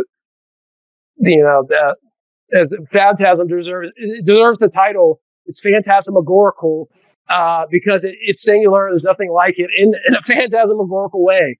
I mean, I think it's that the word phantasm is made up, or maybe it is. I can't remember, but the phantasmagorical is a word, and that's what this is. There's few films that deserve that credit. It's in a way that like transcends the old Gothic supernatural period. It's an actually modern supernatural thing that works because it's not fake like Christian. It's not about being fake or real Christian. It's the fact it's not LARPing as anything. It's some guys like pure in like a Flash and pure whatever pushed into the into a storyline. Don Coscarelli seems pretty normal, which I think is part of this film's like benefit. So like I don't know whatever, but like there's this somehow I was watching the documentary. Like, normalness mixed together. Like in the making, during the making or during the process of writing the screenplay, he shut himself up in a cabin somewhere in California, and like he was a shut-in, and he would get these inspirations, and that's how he would like immerse himself in the story of Phantasm. Like the little occurrences would happen. He would hear random like nature sound, and he would get inspired by it and like include it as an element in a story. I found that like really, and it feels like 23, 22 years old at the time, so it's really like profound in how creative or prowess he had.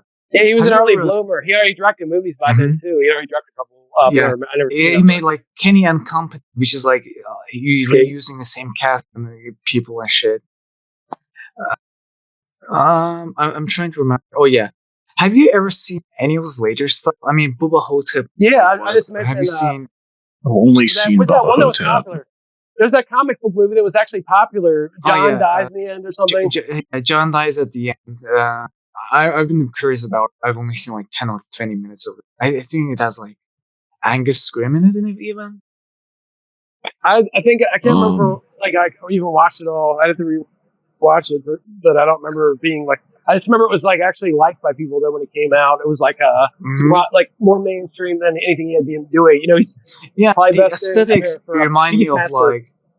Yeah, the aesthetics and the marketing of it really reminds me of Hobo with a Shotgun, which is also. It's in graphic novel shit. It's like some popular. Yeah. It's a popular adaptation of something. I don't know what it is. It's like comic shit, but like.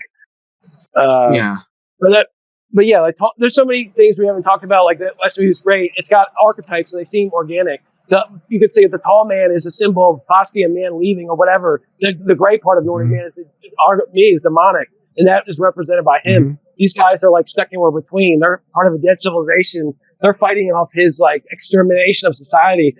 Would this society like deserve to be fucking exterminated or something? Maybe you don't know. It's like it's part of that like energy of that time period. Like he's like it doesn't.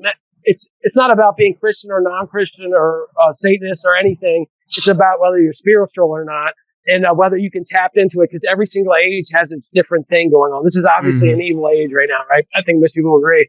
So, like, even if you want to like be involved in, you have to kind of try to tap into that evil. Even if you're not, like, you just have to do it. Like, if you're serious, that's why I can't say. I feel the thing that makes today evil is people. Because if we just had the dolls to ourselves, we would just be okay. Like, it's just people that is evil. The world itself is fine. It's alright. It's got some beauty to it. But people. No, you gotta make a decision, like, what you gonna get out of it. Yes, right. That's why I never fall into, like, being a slave to ideology and any political faggots or whatever. I've done this stuff for a long time, but I would never choose, like, a fucking my life, like a mull up of my life. Like, or something over fucking career. Like, I mean, especially at my age, like, I know, whatever, like, I can do what I can do to a certain level. Like, I'm not going to be fucking miserable being a slave. That's the biggest, like, cock faggot shit anyways, is to, like, shut off yourself for some idealistic way. And that's what almost everybody does now. And that's what it takes. And certainly these faggot spheres online is, like, at least what I try to do. I just know shit I like online, but, like, you know, I'm just doing what I want to actually do. That's all I'm doing. Period. That's why I just fucking mix everything I like together. Probably makes no sense to anybody else. It's the only shit I'm interested in. That's it. It's like, I know that it has like benefit at a certain level in certain directions, and people get dirt and benefits. But I'm not gonna fucking curate my life to a bunch of scumbags that I hate. Fuck that shit. You know what I mean? Like, you adjust to the weather of like how things are changing now. Like, you know, I feel like I was gonna ask. Were you ever in the pause button show ever? Was I ever on that show? I know. Did you ever go on? Those people are after my time. I was like in the political stuff before those people were even around. And around that time, I was like a drug addict or something. I can't remember. Like, to be honest, I mean, like, let me tell you something too. I was fucking glad to be away from all that shit entirely. Yeah, when dude, I was they like, fucking suck. Man. Yeah. Like, I'm back. because I have to be back because I feel like it's like being forced on me. Like I don't fucking like any of this shit, and that's how I know any of these people are full of shit. They like it. They want to be that person. They want to be the fucking Richard Spencer faggot or whatever.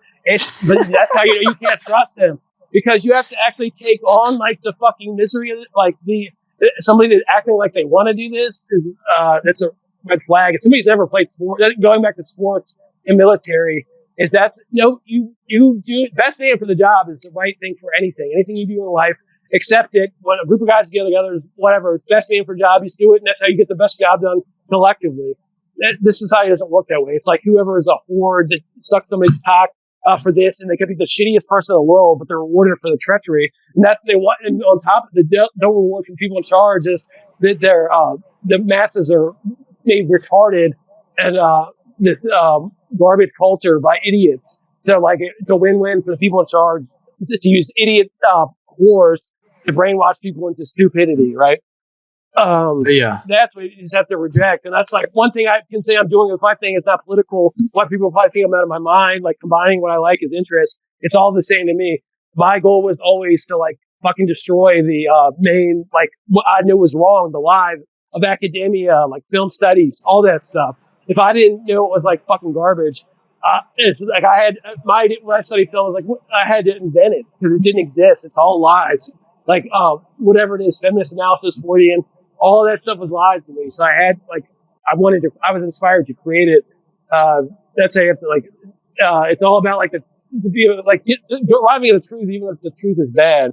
But it's also don't waste your time too. I mean, you're wasting time on so much bullshit. Now it's like, it's easier when you're older to not like put time into bullshit and make better choices like I'm now. Like, fly more sane, arriving at accepting stuff you didn't want to accept before is different than, or like whatever. Like, you're attracted to a certain type of person or avoid a certain type of person or type of woman. Like, I know avoid a certain type of woman specifically now, like forever, like, or, I'm not going to go into that, but it's like now, like, that's a bad sign that I'm back into this stuff at all. It was like, cause I didn't want to be like, I feel like I'm obligated to do stuff, but like, I've always hated it. I feel like what you do is more like what you do right now is like more productive than like whatever people could. I know. Yeah, well, I know I have outside influence, a cold influence, in like not in little sense, but like my influence is out. It's always going to be that way, right? Like I know I reject the game they're even playing. So I'm never going to fucking play that game. It's like I'm only playing where I'm at. No, like, not even that, but like I don't mean to like this, but I see your influence in like people who are like trans, like gay, and I've seen it. It's been around for 20 years. Like they've contact. Like there's like, if I thought about it, I could tell you. I mean, I interviewed Bruce. Like I interviewed that guy. Like one of the funniest homo directors ever. Like come on. There was a guy that was part of some fucking urban legend because he fucked a cowhead. And that fucking putrid sex object. He's dead. The guy's dead now. He's a Mexican. He literally takes his dick and fucks a cowhead. And Mac like covered it. I interviewed him. He told me about his family. Like that's like way worse than any of this faggot shit now. Like way more hardcore. It's real. This guy he's dead now because I knew he would die. He would never. That's why I interviewed him partly. I mean, it's depressing, but he's like he was a Mexican gay goth stripper whose pseudonym was Thistle Harlequin. And he probably died of a heroin overdose, but he was a heroin addict guy when I interviewed him back then. But like, look, it's like that got like something like that. It takes out tons of enemies at once. So you got to think in that terms. Like you take out communist faggots, you take out leftists, you take out Catholics. You're taking it like there are all these people that are full of shit. That guy does in one cowhead skull fuck, literally a skull fucker. And he comes out in dress. By the way, he's like looks like a real woman, right? So when training like that, actually, yeah. He comes down in dress, and then all of a sudden he has a dick. All the things on my website? I'm surprised you didn't notice that. Future sex object. It's an urban legend. I read that. He comes out in dress. I'm fully erect. It's on. Anyway, so what I was saying, YouTube. It was actually. I thought Mac did that interview. I thought that Mac did. No, I did the interview. No, he did the review. Mac wasn't good at interviewing people. He's not good at like stuff like that. So like he liked it. But didn't he interview Mr. Valentine, or was that also you? Yeah, I refused to interview that guy because I had no interest. But like, like you could tell who interviewed him by the questions. Like, no, I wanted to interview him because I wanted to ask him this. I asked him. I said, "What did your parents think of you fucking a skullhead?" Or I was like, "Did your parents know you did that, or his family?" And he's like, "Yeah, I got kicked out of my Catholic Mexican family." But anyways, that was actually a urban legend thing on YouTube, my review, like people went to my review because that fugitive sex object was a reaction video. So I was connected to all these fucking loser normies because they watched some out of like some YouTube trend, fugitive sex object, watching him fucking cow skull. They sent it back to my website because I was the only interview. I'm the only person that has evidence that like he ever existed. All right, so like that's why they linked it. It's gone now, but it was like had millions of views, like of like people had like because of that guy fucking. This was like a real interview, like a video, or like on email. It was email, but I asked him real. I'm not full of shit, so I was like, I asked him like straight up. I was like, what? That's why I wanted to know for real. And I was like, he fucked a cow skull. That's fucking nuts. That's fucked up. I mean, I know why he did it. It's probably on meth. You can fuck anything on meth. But the thing is, bro, what people do this website. Like, that's Ty's website. Oh shit! I didn't know those. Yeah, I remember I used to go on this website like 10 years ago. Yeah, man. I got multiple projects. That's one project. I got tons of projects. And you mentioned Richard Spencer. You know about his pet dog, George Lincoln Cockwell? No, is that true? Like a literal fact? He's a dog named. Yeah, so it's his gay pit bull that he trained to fuck him in the ass. The pit bull? Are you joking? No, this is a joke. Or is this serious? I mean, I hope it's true. But... No, it's serious. It's serious. I'm always serious. This is very real. This definitely happened. I saw it. Yeah, Tom can back me up on this. He knows about George Lincoln Cockwell. You're not like, is this a real video of him getting fucked by a Negro a pit bull? No, it's a meme, but no. I just believe in you. I would love cooking him though with his Brad Sam Hitler. Like if I was younger, I would probably try to hit it. Like to be honest, just to whatever him. Like, but like because that girl's like my ex-girlfriend is part Indian. I could just tell that's like what's wrong with her, right?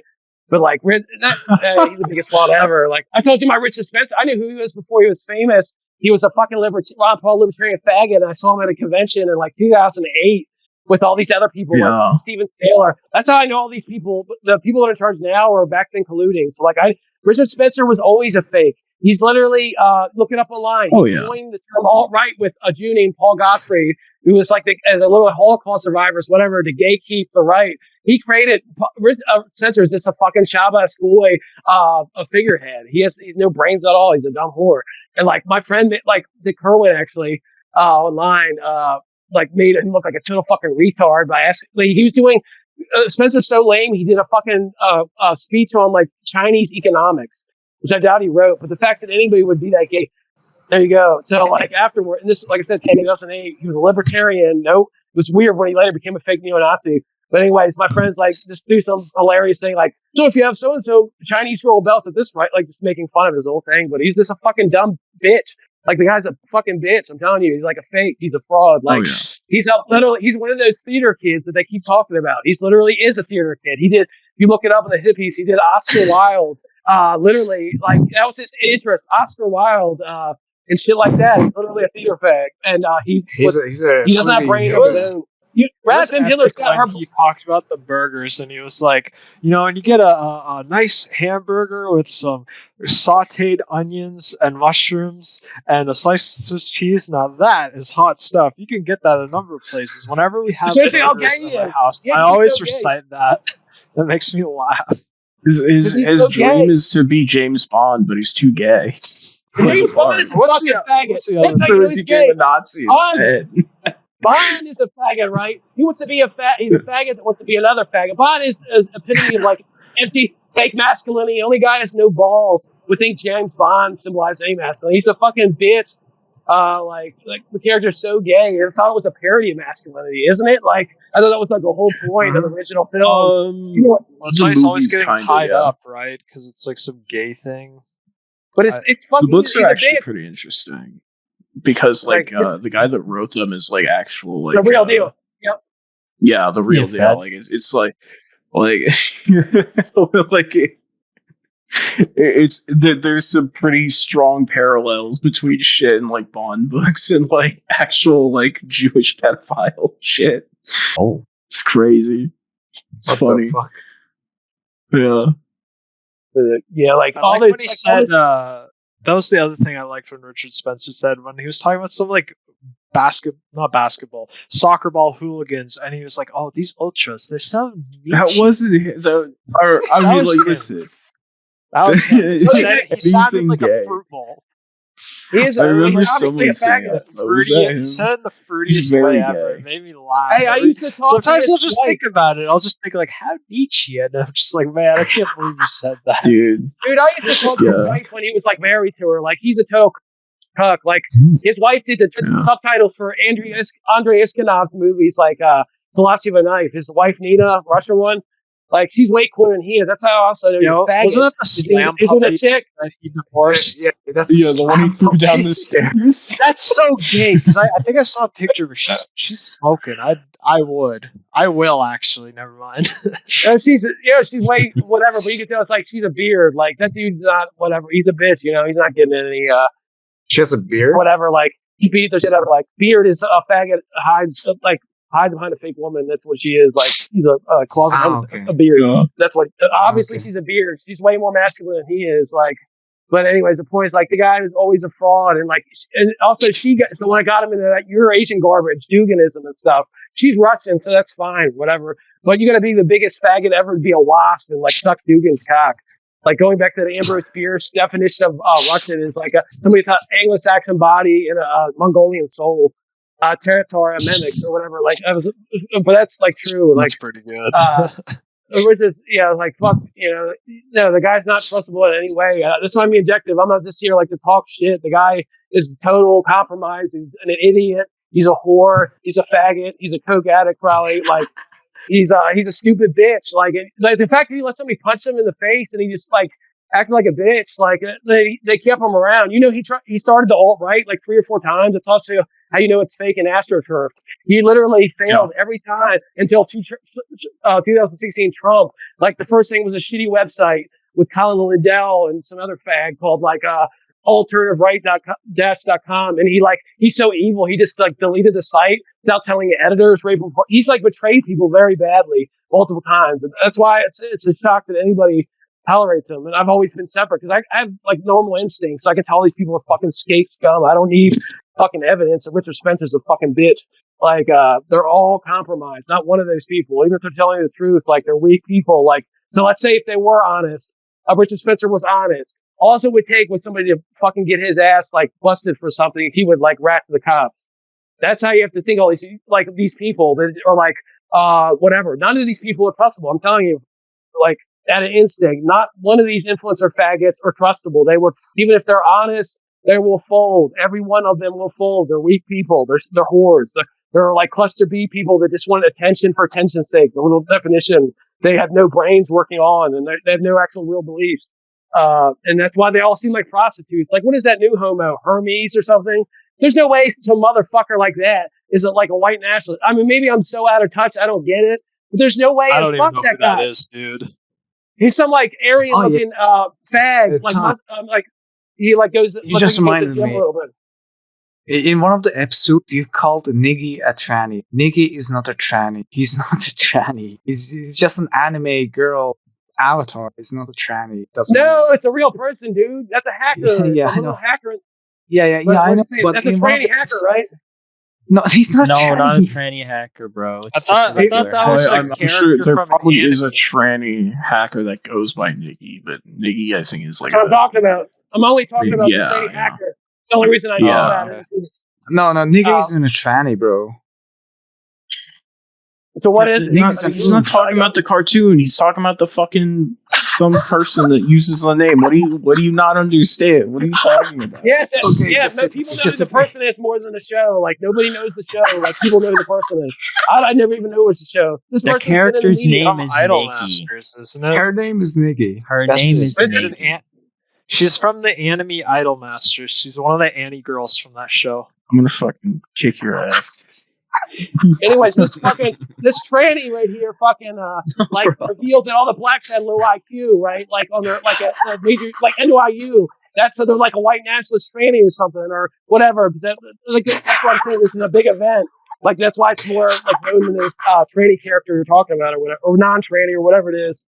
But no, this person is like a big hacker. Like, did actually pretty funny things. Like, sprays all these waxes. Yeah, I'm friends with him. He's a funny guy. He's a cool guy. You know this? Wait, you said you didn't know who it is. No, I know who it is. I'm saying that. So there's a joke that the character of the girl is called Miggy. The hacker is like a tranny. They were just playing a joke on you. He's a normal guy. He's not a tranny. It's like calling him a tranny is like calling me tranny. So you say it's a class of people that like it's a pseudo tranny is what you would call it. Somebody else is like intentionally pretending. No, it's just somebody that uses like a female like avatar, like anime girl, right? Like me. But it's a pseudo tranny. You're not a chick or pretending to be. Well, that's what I said. Well, that's what I'm saying. That it's a pseudo tranny. That would be it's like a. Oh, come on, bro. Look around. Look at the profile pictures. Pseudo. You know what pseudo means? Come on. Pseudo means fake. Well, that's what I'm saying. I'm being objective. Pseudo just means fake. So fake tranny, like pseudo in front of anything means fake. Okay. Like for a reason. Yeah, I mean, would you rather be a real tranny? It's true. It's like to be honest, consciously making a decision to be a fake tranny, that is literally objectively a pseudo tranny. I mean, you could word it some other way, but I mean, I try to be objective as possible, as much as an asshole I am. It's like the best way to go about it is to use the most pseudo tranny if it's like a fictional girl. That's the thing. No, because it's a false tranny. It's not a real. It's just you could probably. Okay, now it's a false tranny. It's like a fucking virtual. Well, okay, so if it's not actually a tranny, but it's tranny-esque, I would say it's just tranimalistic behavior. Tran fetishist. It depends on each person. I guess you'd have to know them to give them exact specifics. So it's like you're into this type of tranny stuff, or you're not, or whatever. You have to know the person to give the best description, like anything else. Tranny or not, right? But no. So you know who this guy, this Nicky guy is? You actually know this person, or just know? He's an oomph. He's an oomph. He's a cool guy. He likes every post they make. He's funny. Well, yeah, I follow them or whatever when it happened. But that's the extent I know of it. But like, it's hard to tell how much of it's trolling, nihilistic trolling, and how not. Like, see, that's what I attracted to Mac is. Mac was like the original person like these.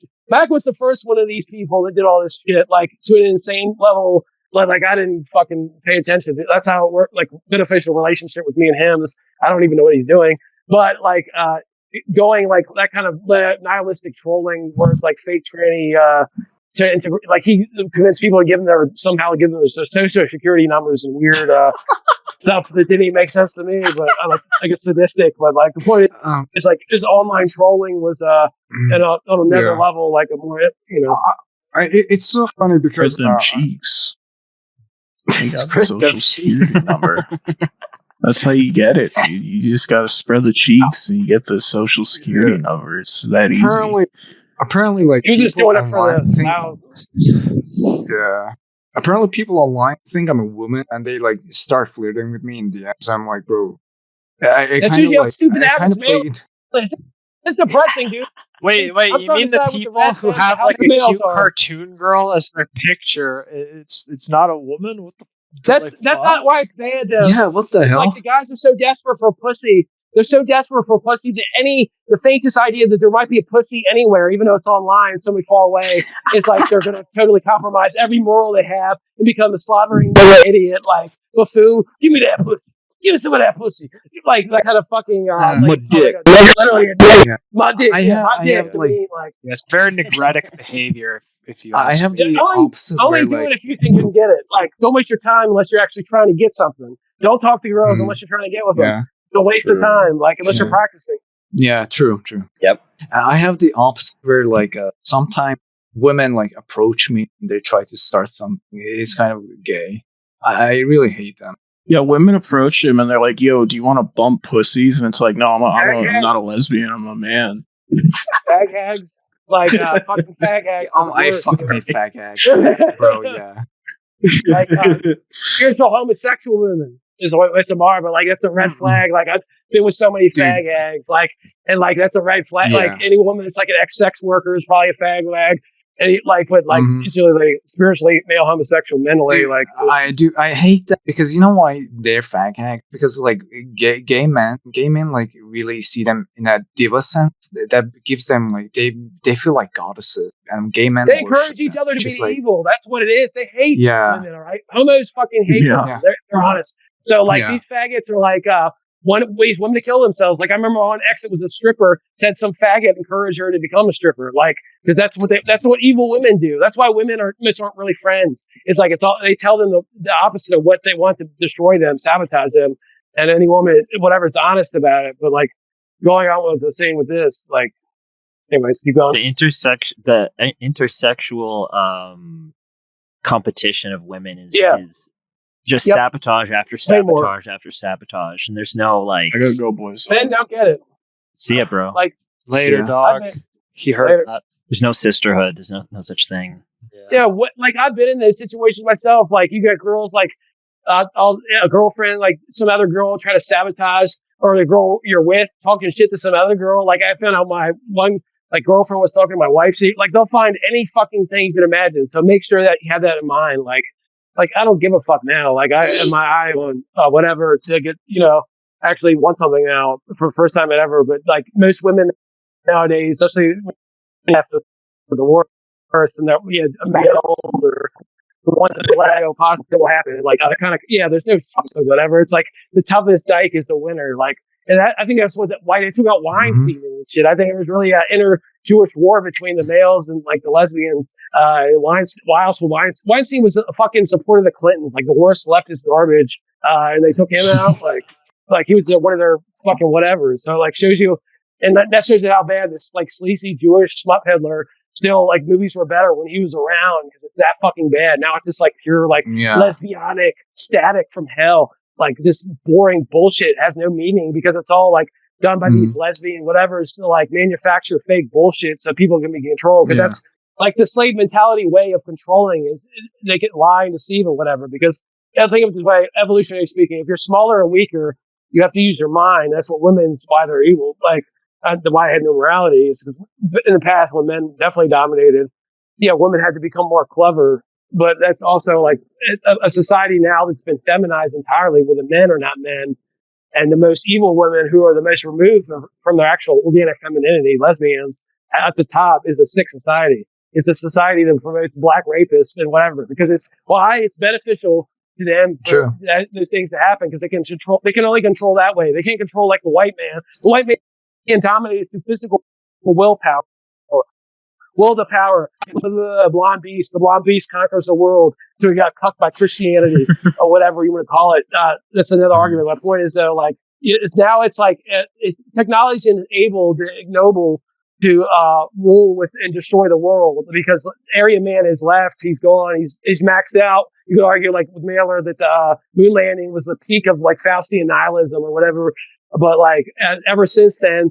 It's been like, it's women. It's like society's deteriorating because you have people that shouldn't be controlling it, feminine like people, because the technology's enabled it, and the society's just going to deteriorate because it's inorganic, right? Technology has made everything social, and all these apps, and you can just tell growing up now with smartphone, all the changes, all the awful changes in society, it's all like a collateral result of these unknown technologies, and it's only going to be awful. And the people in charge of it are the worst. Like Elon Musk, like that guy would be fucking died in his fucking birth, like 100 years ago. That guy wouldn't be fucking making it past age 2 or something, probably. And he's like one of the top people. Also, I doubt he actually does anything. He's a figurehead. I doubt any of the people that actually you see are actual real leaders in any way. The real leaders hide them. That's another way this is an evil time period. In the past, like kings, area aristocrats want to flaunt their power and be part of it. These people that are real in charge are hidden. They're secret. They've been that way for centuries, literally. Like, it's all behind the scenes. It's all covert. It's all cowardly. It's all exploiting Western Faustian man's technology as predicted by, like, Spengler in Our Decision, where he predicted exactly the number of years the Third Reich would fail. He said it was like capitulate in 12 years. He's exactly right. Because he said that, Germany is not an island. It's in the middle of Europe. And if anything went bad, it would, he was like, disturbingly accurate, but like it's true. And now you have that kind of thing on a world level where the whole world is consumed under the same anarcho tyranny, and it's only going to worse. But like the people that are pulling the strings, because the technology has enabled these people that are historically physically weak to wield power. And they're not used to wielding power. Slaves are always worse than their masters. That's a fact. Backed by history. They're not used to wielding power. They wield it wrongly. Because they wield it wrongly, they'll destroy every fucking thing. Like it's inevitable unless something stops, unless it's technology or whatever. There's no way it's not going to happen. I mean, look at like Elon Musk and Peter Thiel are like, come on, like this guy should be fucking like, we died, like I said, in childbirth or whatever. And they're in charge because of technologies. They have exploited their autistic whatever to do this garbage. But the world has only suffered since then. Name anything these faggots have done that's good, like at all. Like I can't think of any. Like technology, like the literal meaning of it is like almost anachronistic now in the sense of technology, and it's anything that makes man's life better, these great or whatever. But all technology recently has made it worse. That like you have a Jeep that'll re-engineer something to make it worse, to make a new patent of profit. All these inventions make humans worse, their lives worse. Like sexuality, the trans shit. Now it's where people will believe anything because their instincts are so uprooted that you can tell them. Like the only reason I'm not as fucked up as like I should be is because like I had like my peasant background. Like I was forced to like experience it for real. People are cut off. Yep. I want to say like Edmund Kemper has like this like quote where he says that if he was born in a city, he will be like a mass shooter and shit. I said that myself before I even saw that interview. I didn't know what you were talking about. Saying like killing of America, but he's another German American mountain man. He killed his mother in the mountains, but it's hilarious. It's like I feel like the same. I feel like the same thing also applies to you. Like you would be a totally different guy if you're born in a big city like New York or something. Well, I had the experience there. You got to understand. I've had all the experience. So I know. I said that myself before, like when I did live in the city, and I was way younger and less crazy then. But like no, like like I'm half and half. Like my one side's degenerate, like upper class and whatever, middle class. I grew up poor. My dad's was pure peasant, meaning no broken line from like Moravian German. It's like from the mountains, Jews are nothing like all the Germans in the past couple centuries because they've been there for 300 years, right? But like the instincts are more important than anything I learned. I mean, my instincts are fucked up compared to my other relatives, but compared to my mother's relatives, who upper class people's instincts are fucked, it's all the degenerate or something because they really that way of living uproots you, right? But I can see that in my mom's relatives. I can see that they're fucked. They're like a family is gone when it's only women. There's no men anymore. The men are like not the dominant ones. That's what happens to all degenerate families, and you can see that. My mom's like related to famous all these Brits like aristocrats, all this crap, but they're all totally wiped out now. Phantasm has instincts, though. That's what I say. That what's great about it. What I'm not going to say is instincts, which is intangible, whatever. You either have or you don't. But that is like the missing ingredient in modern times. And the thing that's being wiped out by technology is instincts, which creates the best art, or at least processed through the right lens. But so this film's been one of my favorite films for like 30 years. 40. Like I was around 10. I'm guessing it was about 30 years, but like I still like it. What you guys think? It was a personal film or not? But it's pretty great. I do like from all the franchises, like Nightmare on Elm Street, 13. This is even more dreamlike and oniric than fucking Nightmare on Elm Street. Like Wes Craven should have taken no men directing that shit. Yeah, because Wes Craven is an ex-intellectual. He's an academic. That's why I know he's kind of evil. Like you can tell he does his movies to like fuck with women. Like he's like has a fetish for like screwing with women's minds, young girls' minds specifically. I mean, but that's a remake of his porno, anyways. Yeah, even then, it's like most of this film is like I don't know, man. They most of them are good. I love that. Like, Elm Street. It has a tribute to Buñuel. It's a tribute to Buñuel, but most of the stuff does suck. Like, I mean, compared to someone like Roger Vatkin, intellectuals have shitty instincts usually. Even like Coscarelli. Yeah. Exactly. He benefited because apparently like his father died at a young age, like Nietzsche. So I think he moved at like a cold evilness, like Nietzsche. Like there's like this weird like beta, but like also like evil. So like that's what like I mean nobody's gonna go from being an academic to a pornographer. You know about that, right? Like he went from like a professor to like working on like the first hardcore films. And Nightmare on Street's like partly a remake of his best porno. Yep. Yeah. Like the fact he was allowed to do that shows how the country is. Like he's in a mob, like because the whole porno industry is mobbed up. Like so this ex-academic, like Italians. Yeah. But he's a pure wasp himself. He's like that shows you whatever. It's, Italians are this or that, but this is some white, like normal white guy that like was an academic in the most weak, fake gay world ever. Academia is the gayest world ever. And for him to go like into dirty pornos and then work, it tells me he was like involved in other crap, like going to go in another conspiracy theory, masonry or whatever. But he definitely had some connections. And he was connected to New Line, which is controlled by an evil cultural disorder, Bob Shea, who like it was like the Final Destination films that were overtly anti-white. All these movies in the early 90s of like the horror movies are all about like that generation getting wiped out. They're totally like nihilistic. It's so obviously propaganda. Final Destination like imbues the viewer with this like pseudo religion, like where they're like we're like obsessed with like a combination of numbers or whatever, they might die. Like it creates this weird narcissism or neuroticism, both. And like, but it inspires a negative mentality. And I found out like they changed the ending entirely of the film to make it way worse. That tells me it's true. And I watched like all of them recently. I can't believe how bad some of them are, but their obvious intent by these films is to like psychologically destroy like bourgeois whites, upper class whites. The newest one especially, which is like a fake one where it's like shot, it was made in Canada. And, it's like, the boomers and the white kids and all the white family members, literally every one of them dies. All the non-white ones survive. If the propaganda is so blatantly anti-white and absurd, this is the new Final Destination. But like, I mean, I could talk, this stuff, I only get to talk about certain things sometimes, but there's so many evil, like obvious connections people don't bring and stuff. And anyways, the fact Wes Craven would be connected to that guy, Bob Shea, New Line, who's also the guy that pumped out John Waters and Pink Flamingos, and it speaks for itself. New Line was like a counterculture subversive thing before it became Lord of the Rings big or whatever.